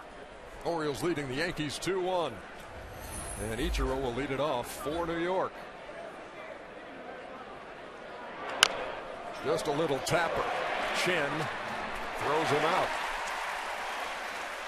Moments ago, we spoke with Orioles manager Buck Showalter. All right, Buck, it's been the source of a lot of talk up here in the booth. You guys running out of things to talk about? We'd like to hear about this J.J. Hardy, an explanation on what happened at third base. I know. What do you got? We had the replay a lot of ways. I wish I had a few replays. I know it was coming. No, DeMarlo is one of the best third base coaches in baseball, and I've had some really good ones. But J.J.'s one of our better base runners. The only thing you do is kind of glance over your shoulder a little bit. You know, that's one of those plays that's really tough to read. You know, Jeter makes that play more times than not. And we got, you just can't assume anything. JJ's good base runner, and DeMarlo's good there, so I trust their judgment. Hey, Buck, Chen started out throwing a lot of fastballs and seemed like the Yankee hitters were having some good swings on him, but since then he started to change speeds. What do you think of his secondary pitches? Well, that's kind of the mode that he goes in, and not exactly squaring him up. We hope Ichiro hadn't hit a ball hard yet with 2 knocks, but we shouldn't feel like he's picking on us. He does that to everybody. Says such great back control, but that's kind of way he goes about it. And Matty does a great job of reading guys' swings when they're in swing mode, and he'll slow them down when it's time to slow them down. Our thanks to Buck Showalter for spending a couple of minutes between innings. He seems a bit uptight in the dugout, if you ask me. 1-0 the count to Robinson Cano as Chen retired the first 2. 1 pitch apiece.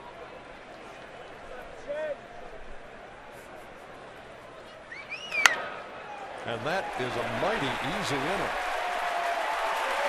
Count of 1, 2, 3, 4 pitches.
This copyrighted telecast is presented by authority of the Office of the Commissioner of Baseball and may not be reproduced or retransmitted in any form, and the accounts and descriptions of this game may not be disseminated without express written consent. We move to the bottom half of the 5th inning here on TBS. Thanks for being with us on this Monday night for Game 2 of the ALDS between the Orioles and the Yankees. Andy Pettitte into the line facing the Orioles leadoff hitter Nate McLouth.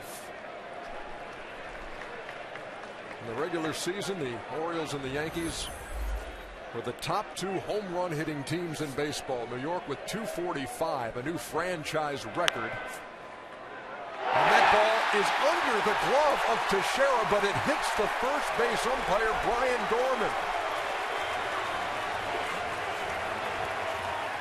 Was saying these are the top 2 home run hitting teams in baseball with 245 and 214. They've hit 1 in this series, but look at this play. Teixeira usually automatic, and then the kick save by Gorman.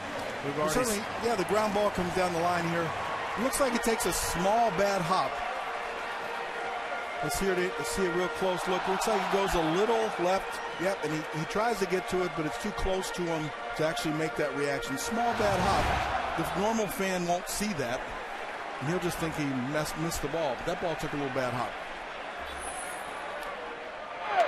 Second Yankee error of the night. Maybe he should have blocked it, though, so he had a second chance instead of the umpire.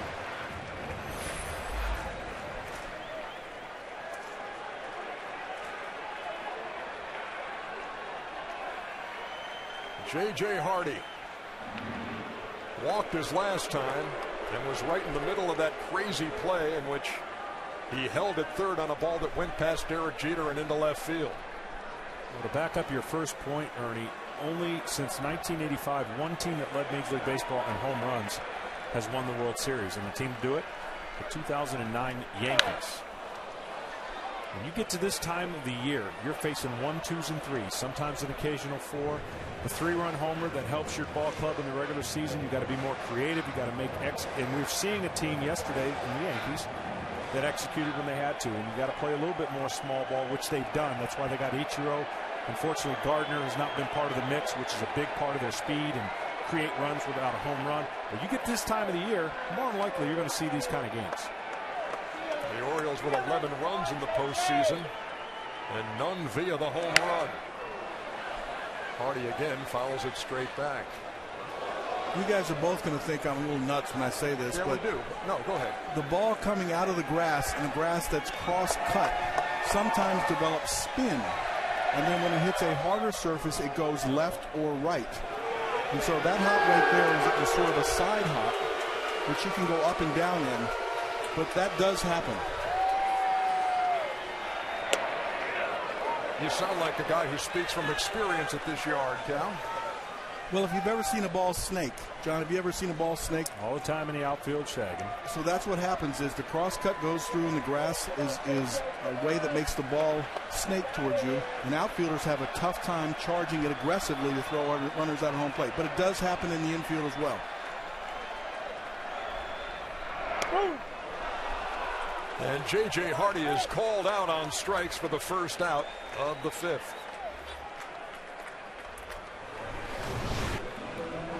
So the ball starts in the dirt, then hits the grass, and then might have put a little side spin on it, and it goes a little to his left, to your right. It's a subtle little bounce, but if you've ever bounced a Super Ball on a blacktop, and then it comes down and hits the second bounce, that's an extreme example of what might happen. And you know the fans were up in arms when the ball hit Brian Gorman over there, but really the ball was deflected as Davis lofts a fly ball to center, which Granderson will handle. But Brian Gorman was positioned well. That ball just ricocheted right at him. There was very little room to move. It's not like the ball went right through the wickets on Teixeira. He did deflect it. Well, you always look to blame the umpire any chance you can, but that wasn't his fault. Davis, who had knocked in the 2 Baltimore runs, flies out, and here is Adam Jones. I'm interested to see how he responds after getting a hit. If that frees him up and relaxes him at the plate, allows him to look to drive a ball. Foul down the third base line. He looked a little relaxed on that swing.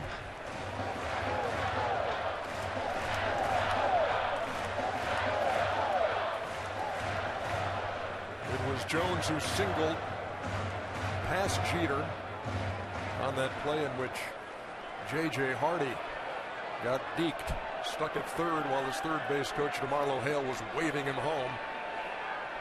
And he would not score in that inning. It's a 2-1 game, Baltimore.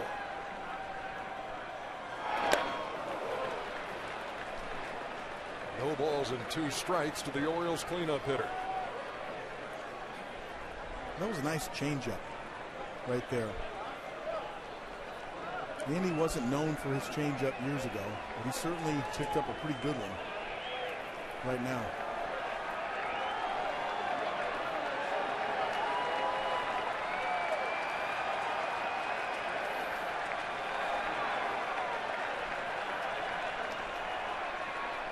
Throw over. McLeod is back. Really speaks to the longevity of Pettit's career. The fact that you guys can talk about him from firsthand playing against him, and then you look down in the dugout and you got your manager Joe Girardi, who used to catch him. And Buck used to manage him.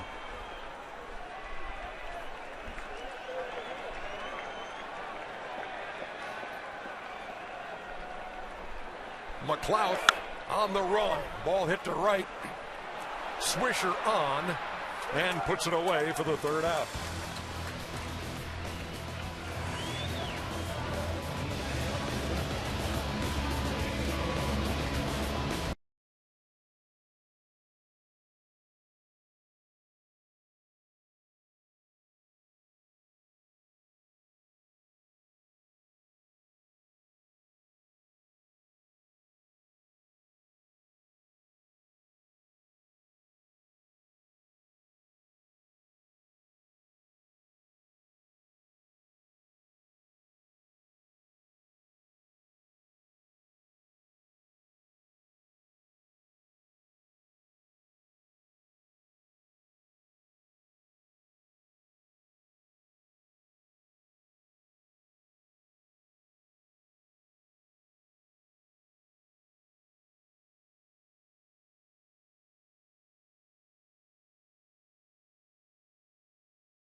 Here's a look at tonight's pitcher comparison brought to you by Liberty Mutual Insurance.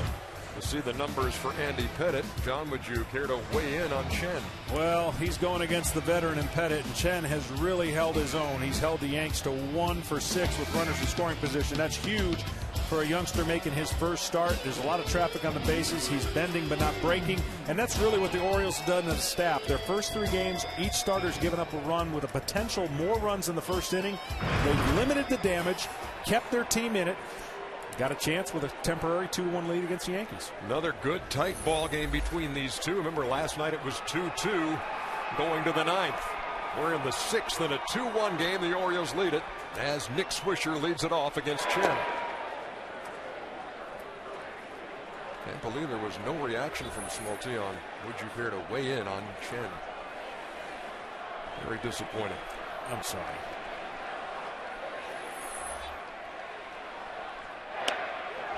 Swisher takes a strike. 1-1.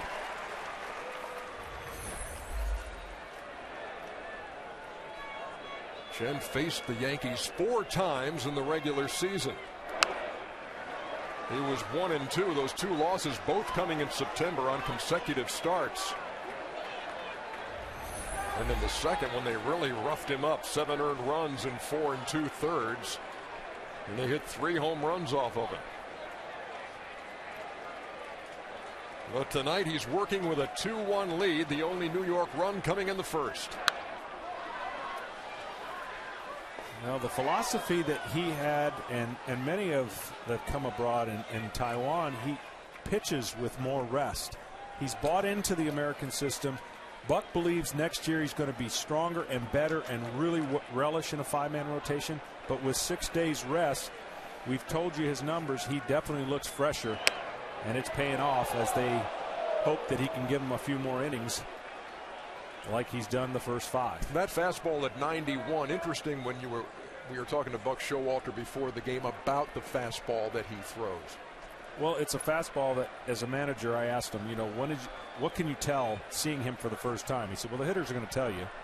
He goes after the way they go after his pitches, meaning his fastball has late life.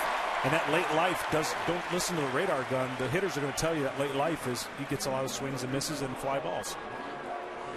They got a ground ball there on to Nick Swisher for the first out in the 6th. And we asked Joe Girardi the same thing facing him. He said he has 2 or 3 or 4 more miles an hour on his fastball than what it reads. Here's Teixeira with 1 down, and he takes a strike. That certainly is the late life you were talking about. Yeah.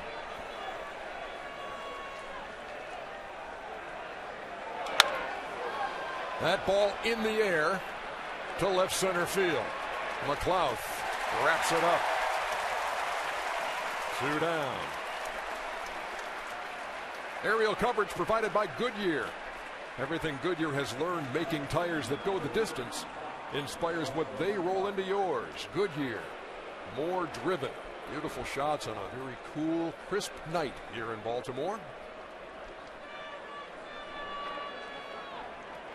Game 2 of the ALDS. Tomorrow a travel day.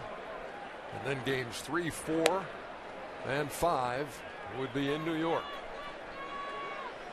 Now that front that came through here, Ernie, the blimp had a little issue. We talk about the miles per hour and what it can fly in, so I'm still going to get up there.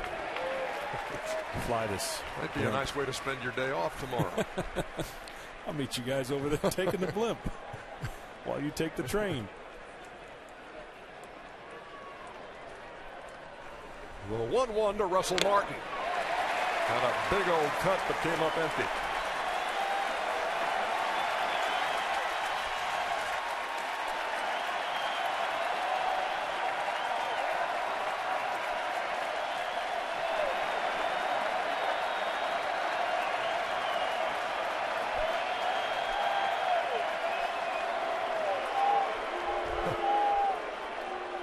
Russell Martin, such a buzzkill. This play's going nuts, and he just stepped out.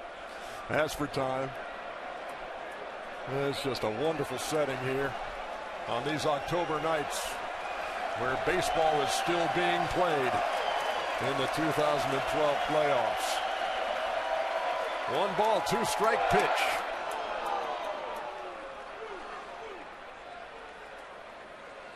Earlier today, the St. Louis Cardinals evening things up against the Washington Nationals. And the Orioles trying to even things up with the Yankees here at Camden Yards.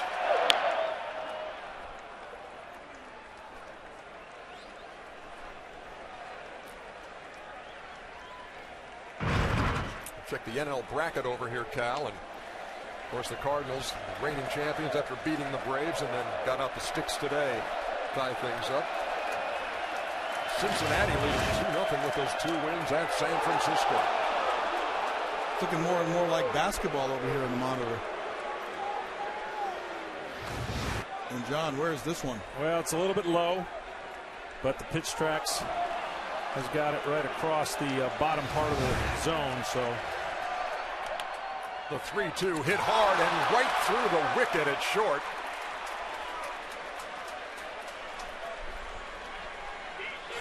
It is normally a sure thing, but that one went right through J.J. Hardy.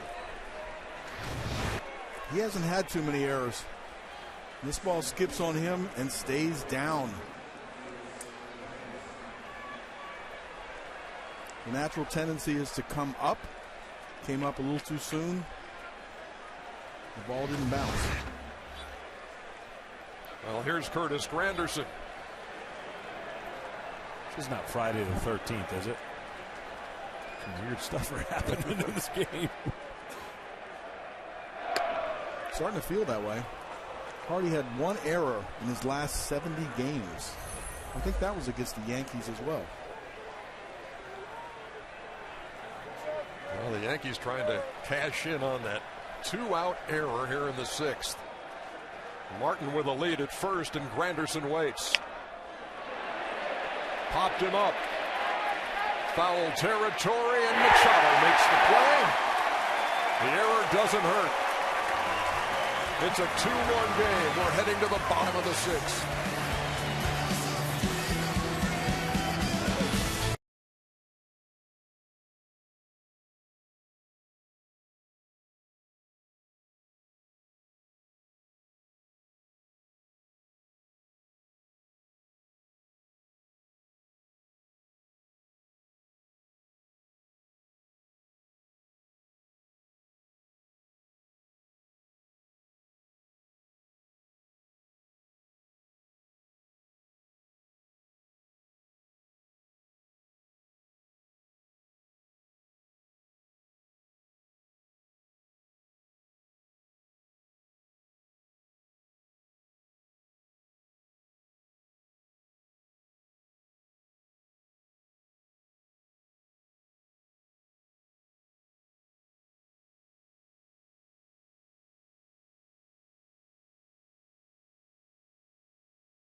Bottom half of the 6th inning. Orioles with their 2-1 lead over the Yankees. Andy Pettitte, who goes to work against Matt Wieters.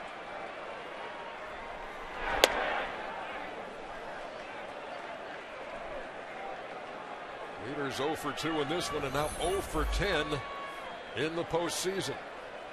2 games plus.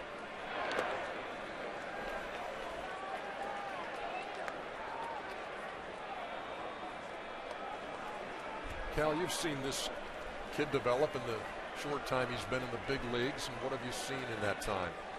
Matty Wieters? Yes, sir. There's a base hit. His first of this postseason. Granderson will corral it, and Wieters will be into second with a leadoff double in the 6th. Well, switch hitting catcher, good size, can throw. He came to the big leagues probably a little green, and he's continued to take more and more charge of the. We talked about Buck Showalter talking about putting the right fingers down, slowing them down, speeding them up. But his hitting has become more and more consistent. He's starting to drive in runs. He'll be a 100 RBI guy in the big leagues. 2-time All-Star in this his 4th season. And he's on at second with nobody out here in the 6th. Here's Mark Reynolds.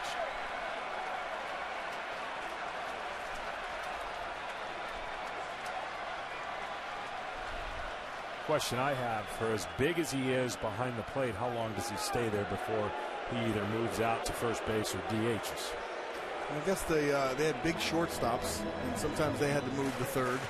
I like him there because he can throw, and to have the mind and the brain behind home plate. Yeah. I'd like to see him get down on one knee a little bit and try to get some of those low pitches that we see, because when you're a big guy, 6'5", it's hard to get that low one.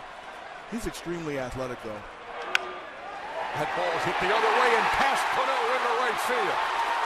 Wieters is around third. He will score without a throw. It's 3-1 Baltimore.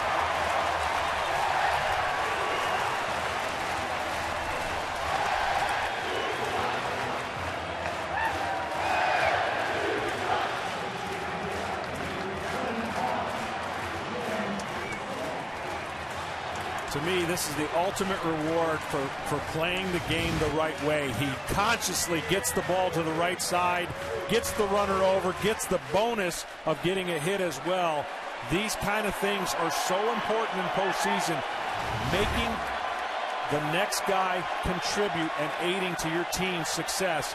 He did it perfectly there and got rewarded with a hit. Last night, Adam Jones was in that same situation, and he didn't get the... Now he's facing CC Sabathia. CC Sabathia made some really great pitches. But you're right, that's the difference. What would have happened if he did last night? I would add to that real quick. It shortens your swing. And sometimes if you're trying to do too much, all of a sudden now in your mind you said, all I have to do is hit a ball to the right side. Shortens it, and good things happen. Big Jim Thome waiting on Andy Pettit. Russell Martin smothered that one. 1-0. There's certain things you can sense being in this environment. This crowd has been patient yesterday. They waited 2.5 hours. The game was great all the way to the 9th. You can almost sense that they're looking for a chance to really erupt and get some breathing room, as they know their team's about to leave, go to New York, and the only way they get to see him again is if they can take care of business in New York. Missed inside, 2 balls and no strikes.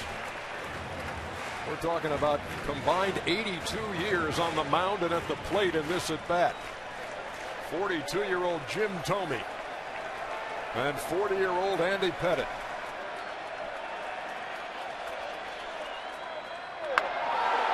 He turned on that. But you hear the crowd, they're waiting for anything. I mean, they were ready to go right there on a ball that was 80 feet foul. We saw Larry Rothschild on the phone. The Yankees pitching coach, and Jabba Chamberlain gets up. 2 balls and a strike to Thome.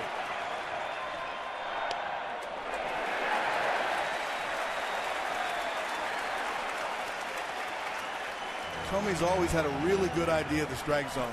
For a big, strong, power-hitting guy like Alex, it is amazing that he takes the ball inside, and he is very patient, good on-base percentage, and he wants to swing the bat. Yeah, away and down is where a little bit of the kryptonite exists. There isn't much, but away and down. I wouldn't be surprised if he doesn't sweep something right here in that same area and go to a slider. The interesting question is going to be, does the runner wait till he goes to home and then take off and not get picked off, or do they keep him at first? Payoff pitch to Tommy. Foul away, and we'll do it again. Yeah, it's tough to get a jump. Even in the 3-2 situation right here, it is really tough to get a jump on Andy. So again, that's one of those intangibles that you can't even start the runner in 3-2. He controls the running game with that pickoff move. 83 pitches for the Yankee left-hander. And another payoff pitch due to Tommy. And he got him swinging for the second time tonight.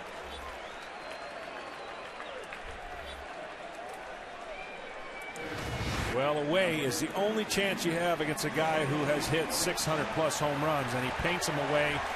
Looks like a fastball, maybe a tiny cut to it.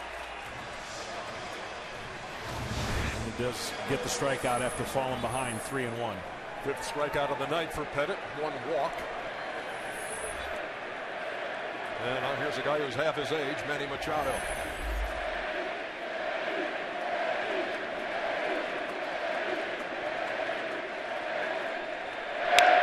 Right back to Pettit. There's 1, 2. An inning-ending double play. But Pettit does surrender another run. Mark Reynolds knocking in Matt Wieters. It's 3-1.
I'm Ernie Johnson, and I approve this message. If you thought you knew what Cougar Town was about, then your thinking is all the wrong thinking. It's about friends and wine, just not in that order. A brand new season of Cougar Town begins on a brand new network this January on TBS. I don't write them, I just read them. We are moving to the top half of the 7th inning. Eduardo Nunez leads it off.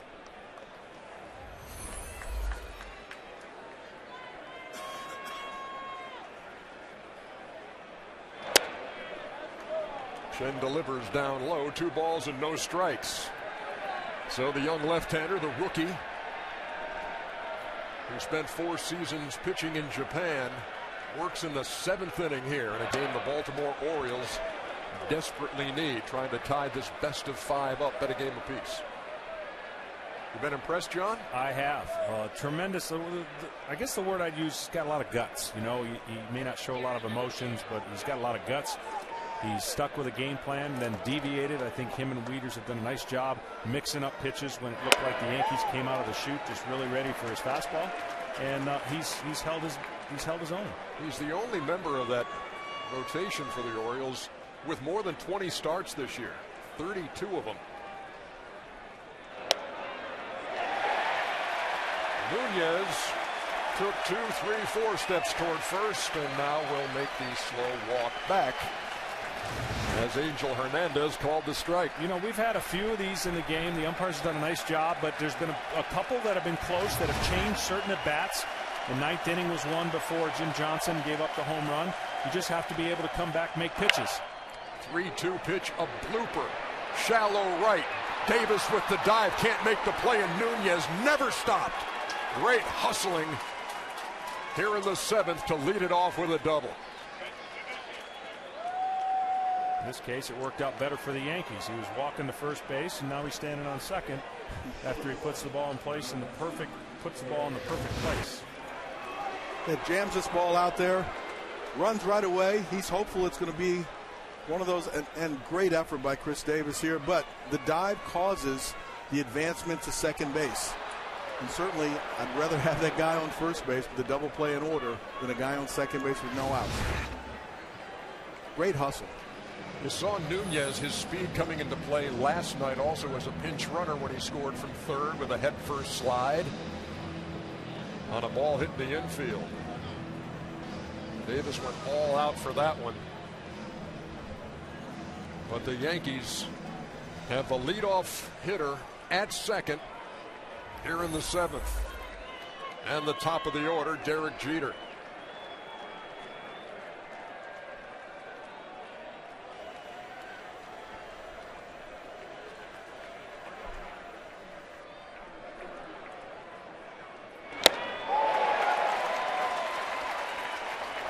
I was trying to think along with Buck at the start of this inning. And after 6, you can go to your bullpen. You have 2 right-handers leading off and a lefty. And Darren down in the bullpen has thrown really, really well. But the longer you get into the game, the more options you have in the back end of that bullpen, the more matchups you can go through. So he's going with Chen. And Chen is ahead of Jeter, 0-2. Well, if you want to talk about a competitive person and a fierce person, when you've seen right here his reaction, and that is knowing how important that one run is, and he's sitting there talking about being able to put the ball over the plate, and you'll see right there words over the plate, and then he shows one more burst, and he missed it right there. One more burst of adrenaline. This is a guy who's been in so many of these games. He realizes that one run could come to be loom large for the Yankees. Yeah, it gave him a 3-1 lead going to the 7th as Jeter stays alive as he fouls it at the plate. Especially now that Nunez is on second. You could play this entirely different. You might drop a bunt down. You might move the runner over. Now you're down 2. Well, he's a perfectionist, and he always wants to be able to make the pitch on the given time. He felt that the pitch probably got too much of the plate on the leadoff double, and that, of course, led to the extra run. But it's hard to be perfect all the time. Got to give the other guys some credit sometimes. Jeter singled on an 0-2 pitch in the first. Here comes the 0-2, and he stays alive. Whatever happened to nobody's perfect? No. Including Andy. He's pitched pretty perfectly in the postseason, though. Yeah, Pettit looking for his 20th postseason win. already sets the standard at 19-10, but the Orioles not cooperating here at Camden Yards. Jeter waits for another 0-2 from Chen. A line drive over the head of Hardy at short. Nunez is going to be waved, and there will be no play. It's a 3-2 game.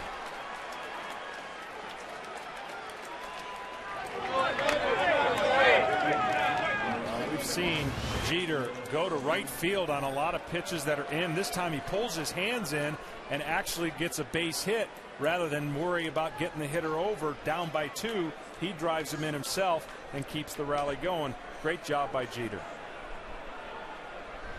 He pulls his hands in here. He's the best at what most people refer to as staying inside the ball right now.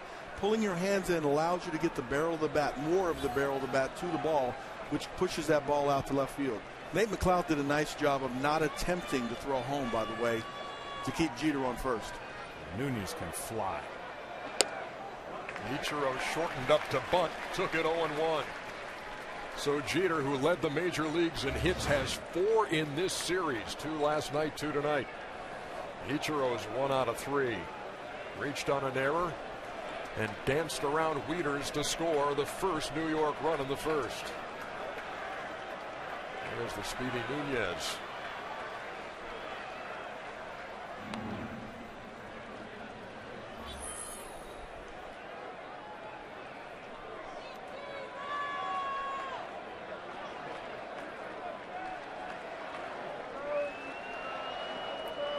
Look, Showalter's troops still leading.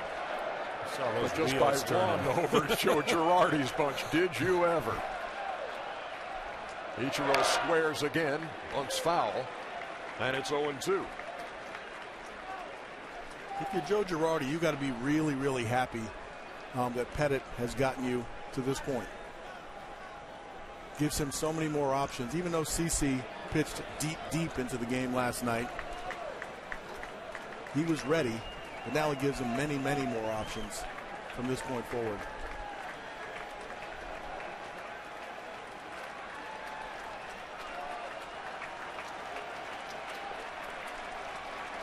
Chen ahead 0-2.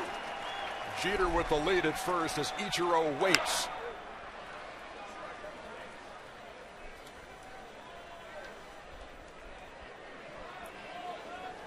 I've noticed that miles per hour fastballs come back when it gets down there around 90 or sometimes 89. That extra 2 or 3 miles an hour, that extra burst on the end, at least the feeling kind of goes away.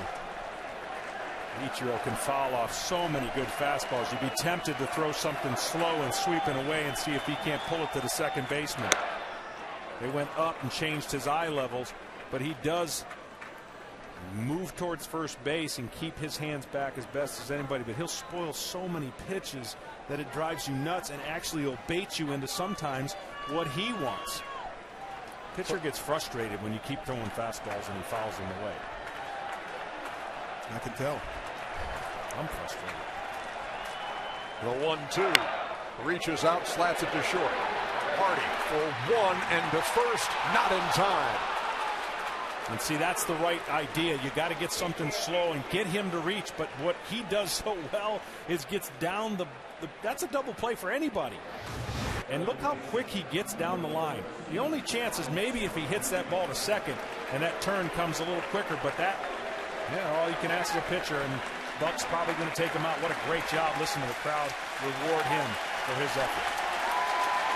Much like last night when Jason Hamill got the great ovation. Listen to this for Chen.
Profile is brought to you by the Droid Razor M by Motorola.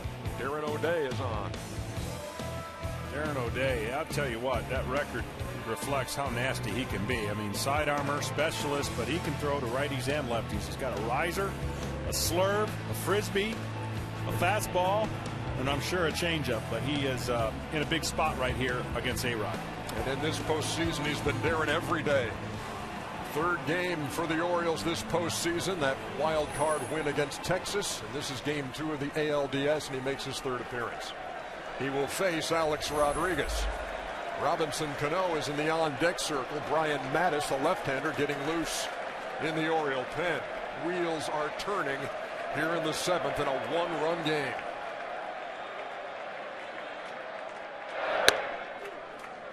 A-Rod takes upstairs 1-0. I got caught staring at Ichiro because I expect him to go. He's out there trying to read him. Pretty large lead.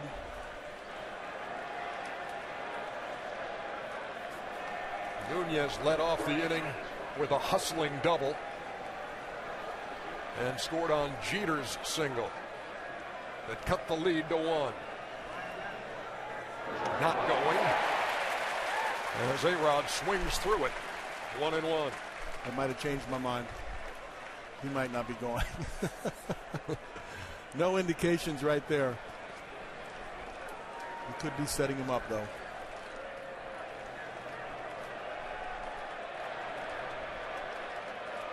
After an 0 for 4 opener, Rodriguez 1 for 3 tonight. There goes Ichiro, and the ball is fouled away.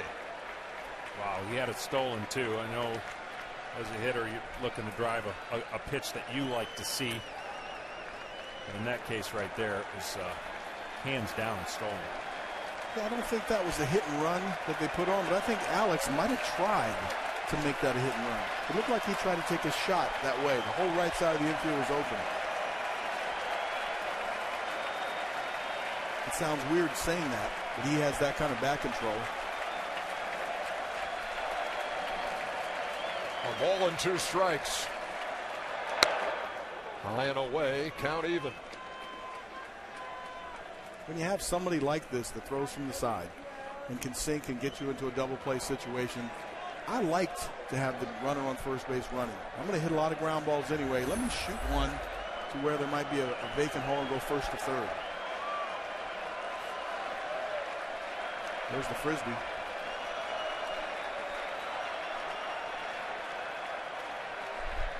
There goes Ichiro, and again the pitch fouled back.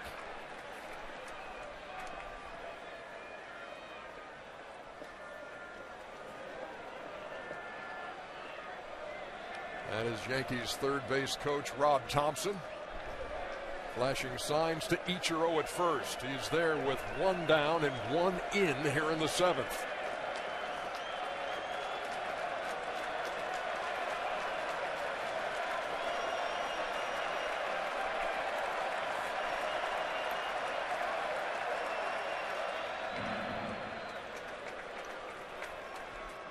Every once in a while, I mean, this is not going to be, most right-handers don't have the ability to pick off the runner at first, but what you do have the ability to do is change your times. Hold 1 time at the plate, just hold, mess up the runner at first, and the hitter will call time. Next time, be quick. Vary your times and deliveries to home is the only way you can mess up the timing of the base steal. A-Rod tried to check his swing, and Brian Gorman said he did. 3 balls and 2 strikes. Well, again, yesterday he had some incredible takes on pitches that are breaking away from, and not pulling the trigger, drawing a walk. Let's see if he doesn't go back to the heater up in the zone.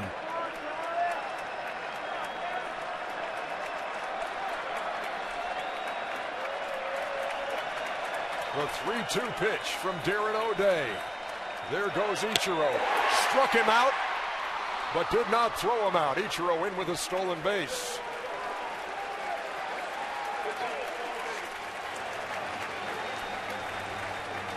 It was interesting, JJ. I was trying to watch the coverage, and Andino kind of looked surprised. he took the coverage because he can wait there a little longer. Look at this pitch sequence right here. The high fastball riding up. There's the good slider right there, let's call it. Fastball in, cuts, fastball up. He takes this one right here and fouls off the next one. And then that's the good take. Now he makes this pitch look in the strike zone a lot longer to be able to sweep it away from him. When a ball starts in the strike zone to a hitter's eye and then sweeps, you're more apt to go after it. When it starts away and sweeps, you have the ability maybe to take a little bit easier. Well, O'Day was brought on to get A-Rod. He struck him out. Ichiro at second, representing the tying run as the O's go to the pen again.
All right, thank you very much, Matt. Back here at Camden Yards, and Brian Mattis, the third Oriole pitcher. And he has always been brought on in these really difficult situations. Robbie Cano at the plate, he's going to intentionally walk him. But the other night in the wild card game, he struck out Josh Hamilton. He coaxed a grounder out of Cano last night and then got 2 more strikeouts in the inning. Yeah, I wish I knew who the author of R-E-S-P-E-C-T is. Is that Aretha Franklin? Yeah, that would be. Okay, well, that's what this is right here. It's the ultimate respect. Yeah. There's ball 4, the intentional pass to Cano. You're a piece of work, man. It looks like Swisher has taken it personally, but no, it's not intended that way. You don't let Cano beat him. Not a guy who came into the series hitting .615 over his last 9 games. Now Swisher faced Mattis last night and took a called third strike.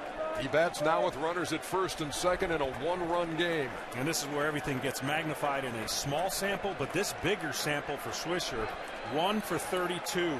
1 for his last 32 in the postseason with runners in scoring position. And that ball gets through Wieters. It hit that wall back there and came right back to him. That is a brick wall back there, and sometimes it will carry him back. He almost had a play. Can be really beneficial if a runner's trying to score from third. Very difficult to score from third here. It's close, and the ball will bounce off. I've seen many times where games have ended on plays at the plate, similar to that here in Camden Yards. Ruled a wild pitch, and it puts runners at second and third for Swisher. Not even a ball and a strike. I can't say that he was crossed up. It looked like he just didn't quite get down to get that. And normally wild pitches or fastballs don't end up in the dirt. It's normally the breaking balls. Tried to check his swing. And again, Brian Gorman says he did not go. That was a great breaking ball after a good heater, and just too low to have Swisher actually go after it. And of course, everybody, in case you forget, is going to remind you, ask. What do you think, John? Did he go or not? I don't think he went that time. Sometimes we follow the elbows and not the bat. It looks bigger than it is. The 2-1, a breaking pitch over, count even, 2 balls and 2 strikes.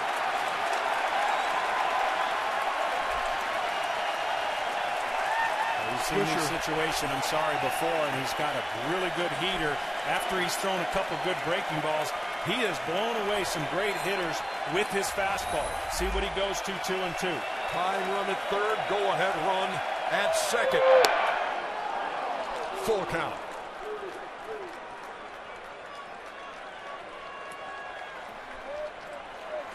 Now I'd almost switch up and go 3-2, get the hitter thinking more aggressive, throw that hard breaking ball in the zone, see if you can get the swing and miss with a base open and Tex up. You have that option. The 3-2. Fly ball left field. Easy for McLeod. Mattis gets out of that jam. The Yankees cut the gap, but the Orioles still lead.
They're all stretched out here in Baltimore.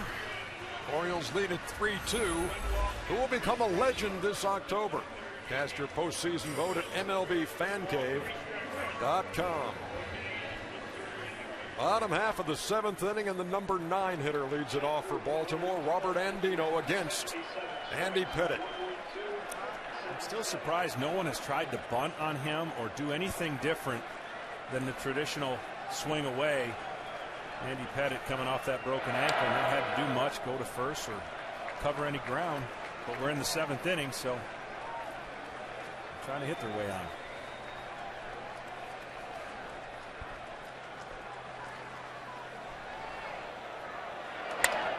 Off speed, grounded to short. Jeter throws him out for the first out here in the 7th. You look at Andy Pettitte in the 3 games he pitched since coming off the disabled list. 75 pitches and then 88 and then 94. He's thrown 87 tonight as he pitches here in the bottom half of the 7th inning. Jeter was complaining on that ground ball that bounced up too. So the infield has looked smooth to our eyes up here, but must have some bumpiness to it, and the balls aren't reacting the way the fielders normally would see them. You certainly read his mind the right way. Wow, he was saying. You know, the ball, even a routine ball like that, he said was bouncing a little funny. And many times when you do have tarps on, tarps off, but they hit on the field today. So normally you would get enough water in the field for that to happen. Here's Nate McLeod. 2 balls and no strikes, another look. Cal? There's the ball coming off the grass, 2 or 3 hops. Whoops. See that last bounce pitches him in the heel. Yeah, I don't think that it just took a few extra hops, and all of a sudden he couldn't play the big hop he wanted.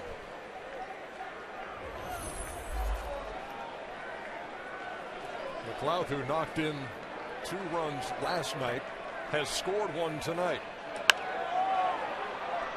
And this is a lazy fly ball to center that Curtis Granderson wraps up for the 2nd out.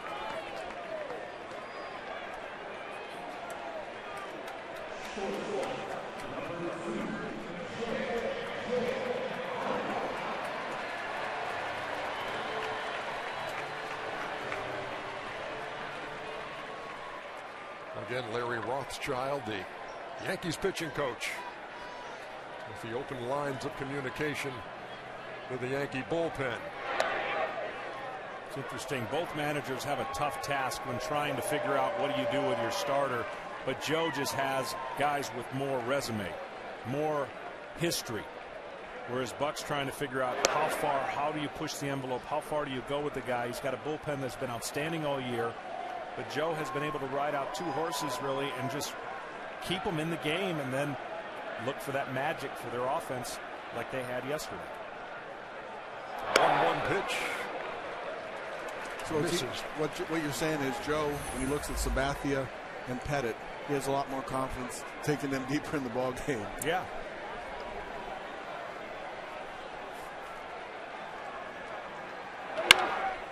Towards short. Jeter gobbles it up, and Teixeira makes the play at first. That's an easy inning for Andy Pettitte. 1, 2, 3 in the 7th. Another good one going on here at Camden Yards.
This postseason, for the first time, MLB Network has Division Series game telecast. Coming up this Wednesday, don't miss any of the action of St. Louis at Washington. Game 3, tied up at a game apiece. A game you can only see on MLB Network. Go to MLBNetwork.com for schedule and channel number. Zipping right along here at Camden Yards. Top half of the 8th inning. Brian Mattis to face Mark Teixeira, the switch hitter, who takes a strike. And we repeat this stat you've probably heard down the stretch as far as this Orioles team going. And I'm not saying it's the one-run game thing. It's the 74-0 leading after 7 innings. And they have a 3-2 lead here in the 8th. And they extended that in the first game, the wild card game. So if you're counting at home, it's 75-0 for these Orioles. Well, they had the highest winning percentage in one-run games since 1900. About a 765 clip. Going 29-9. That's impressive.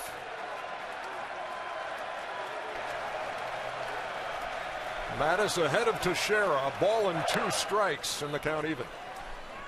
They had to go extra innings to keep that record perfect a couple times. And they darn near have a perfect record in extra innings as well. Yep, 16-2. 16 wins in extra innings in a row. There's a bullet hit by Teixeira to left. McLouth with the backhand, and Teixeira will retreat to first.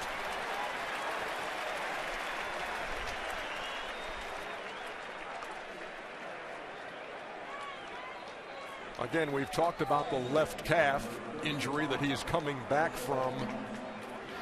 And McLouth did a good job of keeping this ball from going to the wall. Yeah, he cut it off. And I tell you what, I was watching Teixeira because he was running good out of the box, and he wanted to go to second base. Nate, nice turn right there. You can see his throw coming in forced Tex to go back to first base. He wanted to get a double there. So Teixeira with a leadoff single. And Russell Martin takes a strike.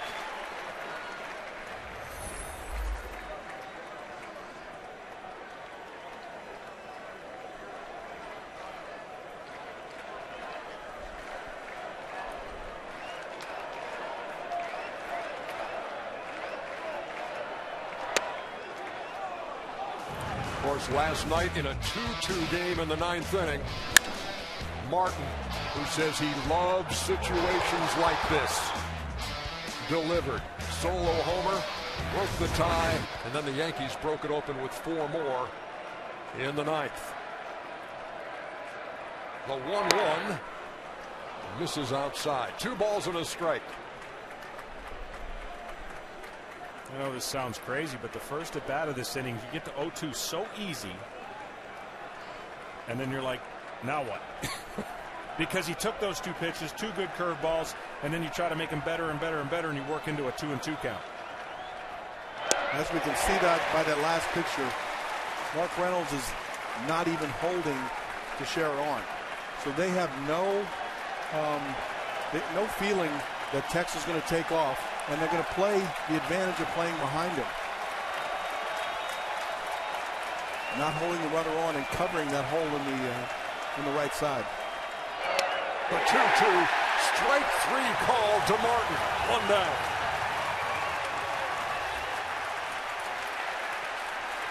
All right, I'm a pitcher, and I know that Mr. Martin has a beef on this one. This pitch is, we look at the pitch sequence. First fastball on the outer part of the plate, then he goes in, and then he's going to throw a breaking ball that maybe catches but doesn't. A fastball, cutter in. And then that pitch right there off the plate, set up by the swing and miss, cutter in. He got the call. Good job by Wieters. And Mattis going right back in there. Mattis struck out Curtis Granderson in his 1 inning of work last night. That came in the 8th. There it is, 8th inning again. Mattis and Granderson, 1 out, and Teixeira with a lead at first. Popped up into foul territory. Does Wieters have any room? No, he does not. 7 or 8 rows back. Sorry, Ernie. Granderson certainly has good numbers. 6 for 19, 4 homers off of Brian Mattis, but most of that is damage is done when he was a starter. I think Curtis got him once in New York as a reliever. Another 0-2 count.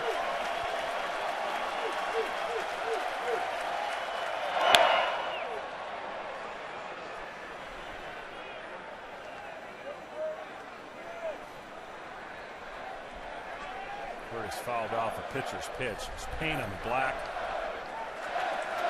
See, again, you open up both sides of the plate when you expand the fastball out there, and you've already shown you could throw a curveball for a strike one. And see how much they can take on the outer part of the plate. And Granderson goes down swinging for the second out.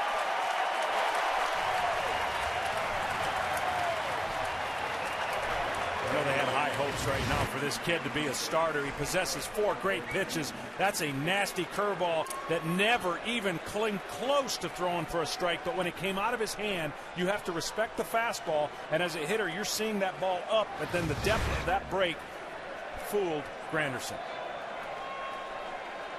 So after a leadoff single by Teixeira, he's still out there as Martin and Granderson struck out. And Nunez is behind 0-1. He doubled in the 7th and scored the second New York run. We talked about Chen's fastball having that extra little foot. Brian Mattis has the same thing.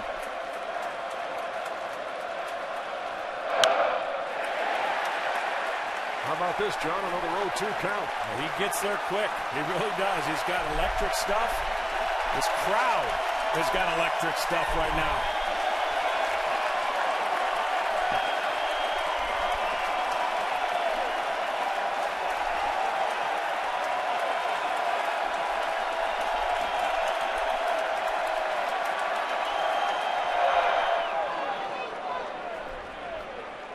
John, when you're pitching in a situation like this, I don't know how you keep the emotions under control, how you keep it in check. Well, I mean, there's no doubt that you want to feel like you could throw a fastball through the catcher, and you just got to remind yourself, make a pitch. That was a good 0-2 curveball. Nothing bad can happen that. Slow the hitter's eyes down. You just can't get that carried away with the crowd. I know it's easier said than done, but your tendencies are, oh, you're in there and you're like, yeah, let's get this crowd going even more crazy. What you don't want is that lull in the crowd after you've delivered a pitch and rev them back up later. 1-2. Made him dance inside. And the count even at 2 balls and 2 strikes. Nunez exchanged bats. I was trying to figure out how he broke his bat in between there. But it certainly did take the crowd out of the action there for a minute.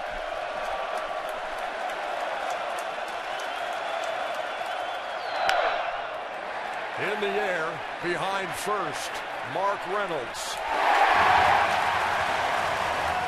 A leadoff single, but nothing else for the Yankees as we go to the bottom half of the 8th.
Orioles trying to tie the series at a game apiece, lead at 3-2 as we go to the bottom half of the 8th inning. Ernie Johnson, Cal Ripken, John Smoltz. Can't say enough about the starting pitching on both sides in this series. It's been sensational. It really has. And I mean, you're seeing two of the horses for the Yankees. They're back out there in the 8th inning, and then the Orioles are piecing it together. And put it back out there, bottom half of the 8th. And the first pitch to Chris Davis is a bullet to center.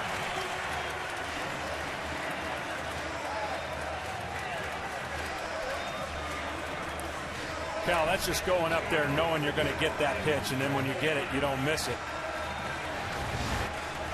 So again, here it comes right here. Looking for a cutter, a little slider. He's great on the first pitch.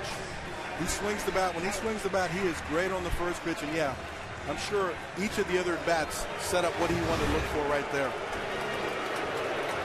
Andy Pettit, what an effort in his 43rd postseason start.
Google Play and download Team Stream now.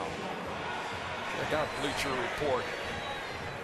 Place to spend a little time next time you're surfing. Bottom half of the 8th inning. David Robertson on in relief of Andy Pettit.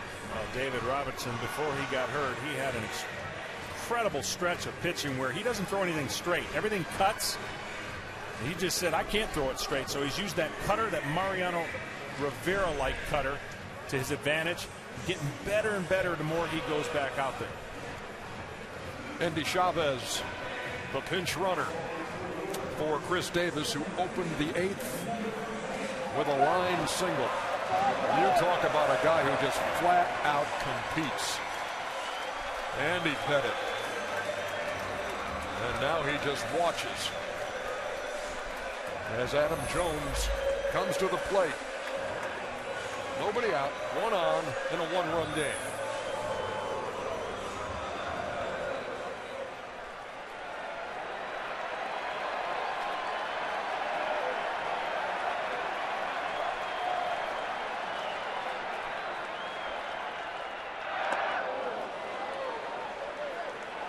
Remember, Jones came to the plate in the 8th inning last night with J.J. Hardy at second.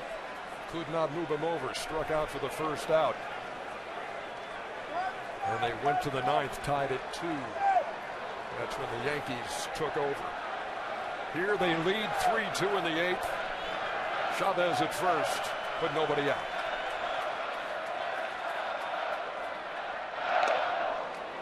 And Robertson jumps ahead quickly, 0-2. Two good curveballs, 12-6 type curveballs, along with that cut fastball. So he slowed him down to get to 0-2.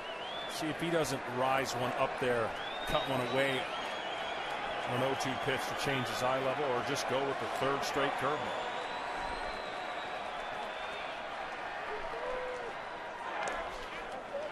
Nice stop by Martin, scrambling to keep that ball in front.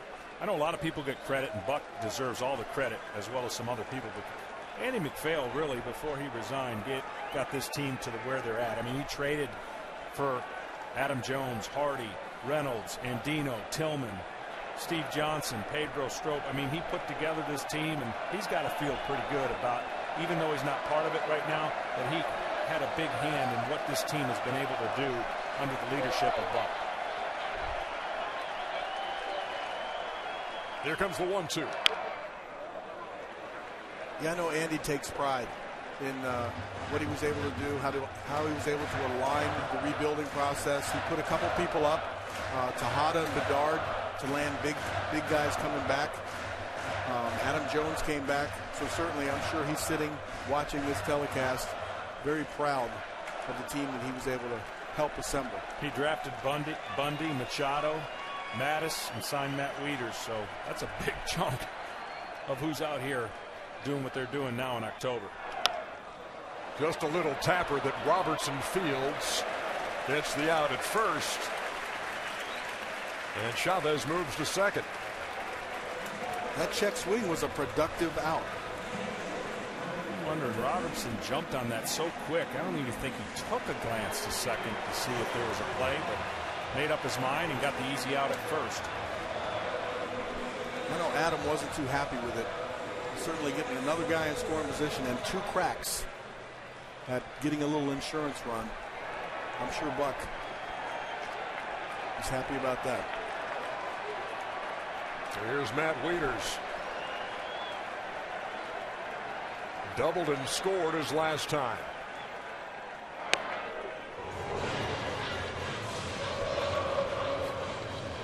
With that double, he snapped out of an 0 for 10 cold spell here in the playoffs.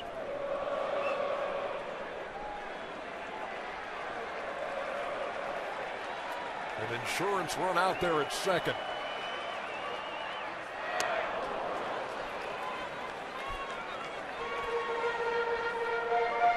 A lot of breaking balls, John. Yeah, not accustomed to seeing it, but he's working on some kind of scouting report that's been successful.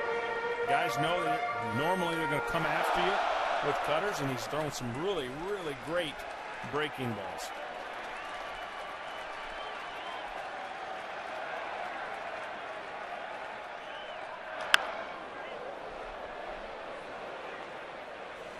Well, I can understand Adam Jones. He's gotten him deep twice, big home run, and he's a good fastball hitter. And clearly Adam was coming up there looking to come out of his shoes in the first 2. Was fooled bad by the breaking ball. Robertson's not very big in stature, but he actually, when he releases the ball, is closer to home plate with his stride. That gives the appearance that the ball is more on top of you than, let's say, a taller guy that doesn't have as long of a stride. Rounded up toward first, right over the bag, and Teixeira makes the play. That could have gotten interesting if that ball had clipped the bag. The runner moves to third, now 2 outs.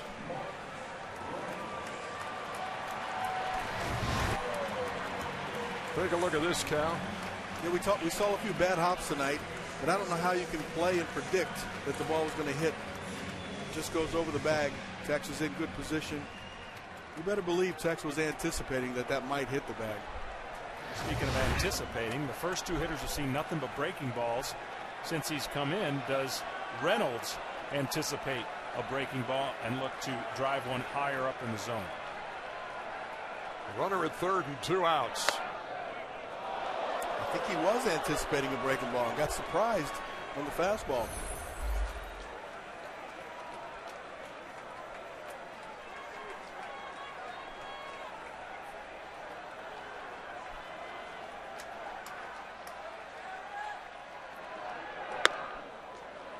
Had a notion and held up in the 6th inning after the Wieters double. It was Reynolds going the other way, and as you said at the time, guys, he was rewarded for going the other way as the ball that got past Cano, knocked in the run, And at that point made it 3-1. Now it's 3-2.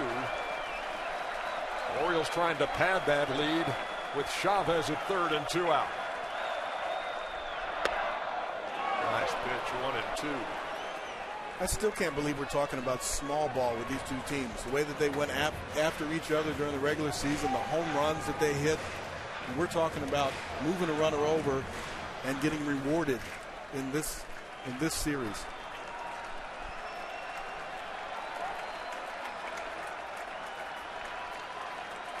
A ball and 2 strikes. And Reynolds goes down swinging to end the 8th. Last night, the Yankees roughed up Jim Johnson. Tonight, he'll take the mound with a lead.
Aerial coverage provided by Goodyear. Everything Goodyear has learned making tires that go the distance inspires what they roll into yours. Goodyear, more driven. Well, the guy who had 51 saves in the regular season, Jim Johnson, is on, and Endy Chavez stays in the game in right field. But Smoltzy, you know better than anybody that mentality of a relief pitcher of having really no memory at all. A night like last night happens, you got to erase it. As Jeter leads it off in the 9th and grounds to Hardy. 1 down. Well, you know what helps erase a memory? Getting the very first guy out in the 9th inning in your next game. They know he's going to throw strikes. They're going to go up there looking for the best possible pitch to hit. And when he's been successful, that's what happens. Ground ball, ground ball, ground ball. He came on last night in a 2-2 game. Gave up a home run to Russell Martin and then 4 more runs. The Yankees took game 1 7-2. Now in a save situation. Orioles leading 3-2. Here's Ichiro. You know what else a closer knows when he comes into the 9th facing the top of the order? Do not get to Cano. You already know that. So getting that first guy, getting that second guy, and the third guy is huge. It's what? Huge. 0-2 to Ichiro.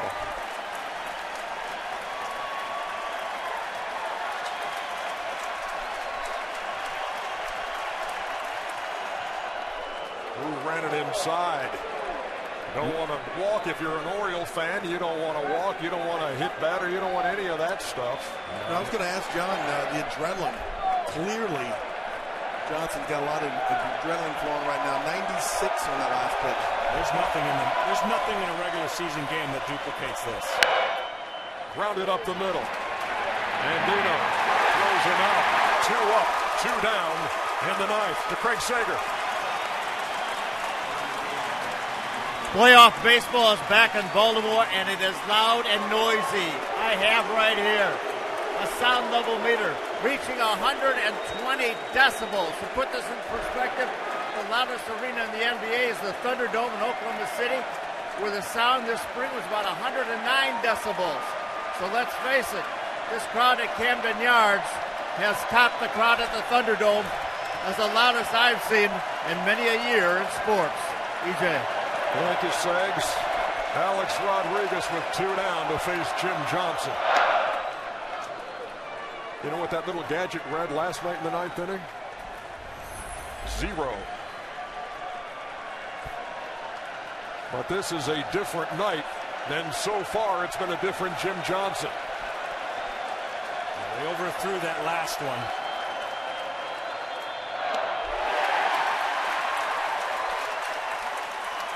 Argue 92 to 94 is where you get the best sink. That 96 straightens out a little bit. That's what making the adjustment from pitch to pitch. He can throw 2 more of those, and as good as A-Rod is, those are hard to hit when they're sinking in under your hands. Missed, 2 balls and a strike.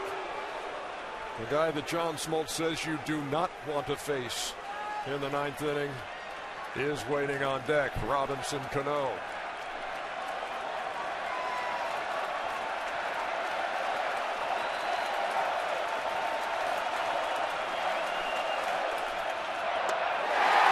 A strike away.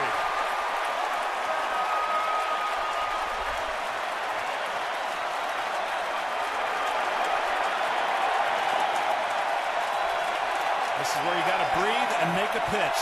Breathe. Don't forget, you got to breathe.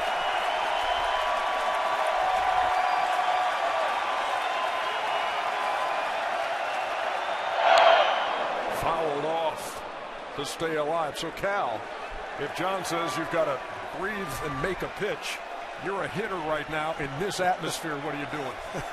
This is where the Yankee experience and being here so much allows you to calm yourself.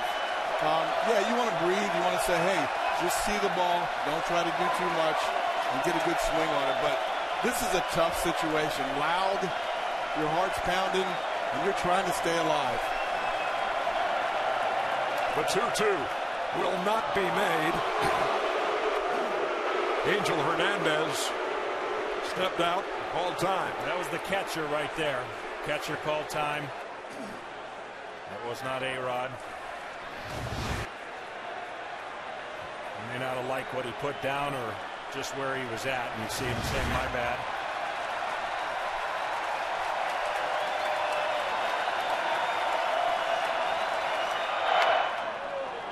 A full count to A-Rod with 2 down on the 9th. That's the second one he's overthrown. When you overthrow a sinker, it doesn't have a chance to get on plane and go straight down, no effect whatsoever. So now get right back into those 2 that he threw under his hand. Relax, throw it down the middle, trust it's going to break in, kind of like a right-handed split. The Orioles a strike away. The Yankees could be a swing away. And the series is tied at a game apiece.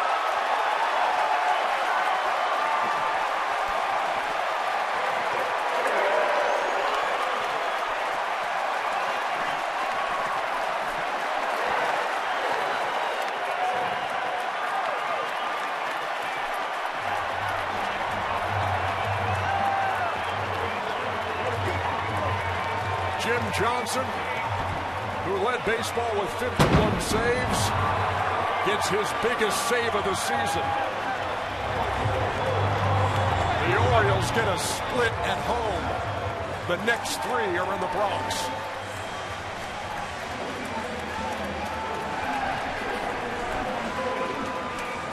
Chen going against a guy trying to get his 20th postseason.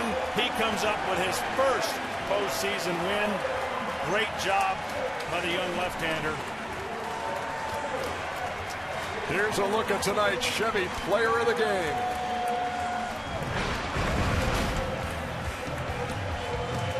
And it's the guy who just raised his cap to the crowd here at Camden Yards.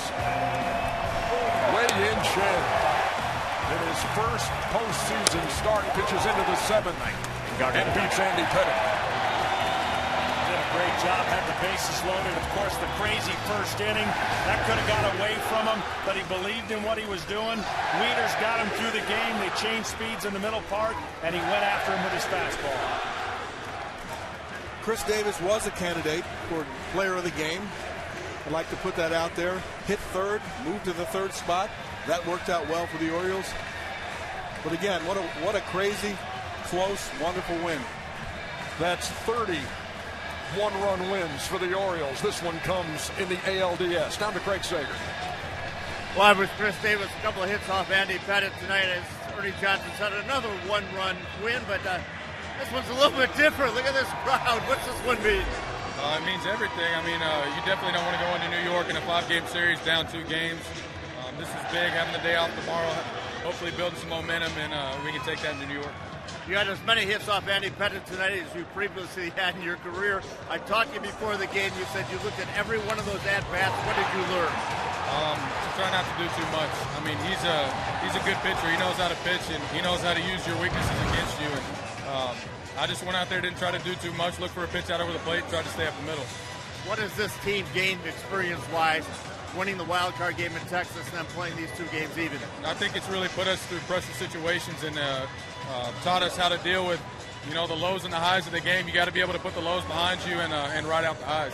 Congratulations, terrific job tonight. Thanks, Greg. Back up to you, AJ.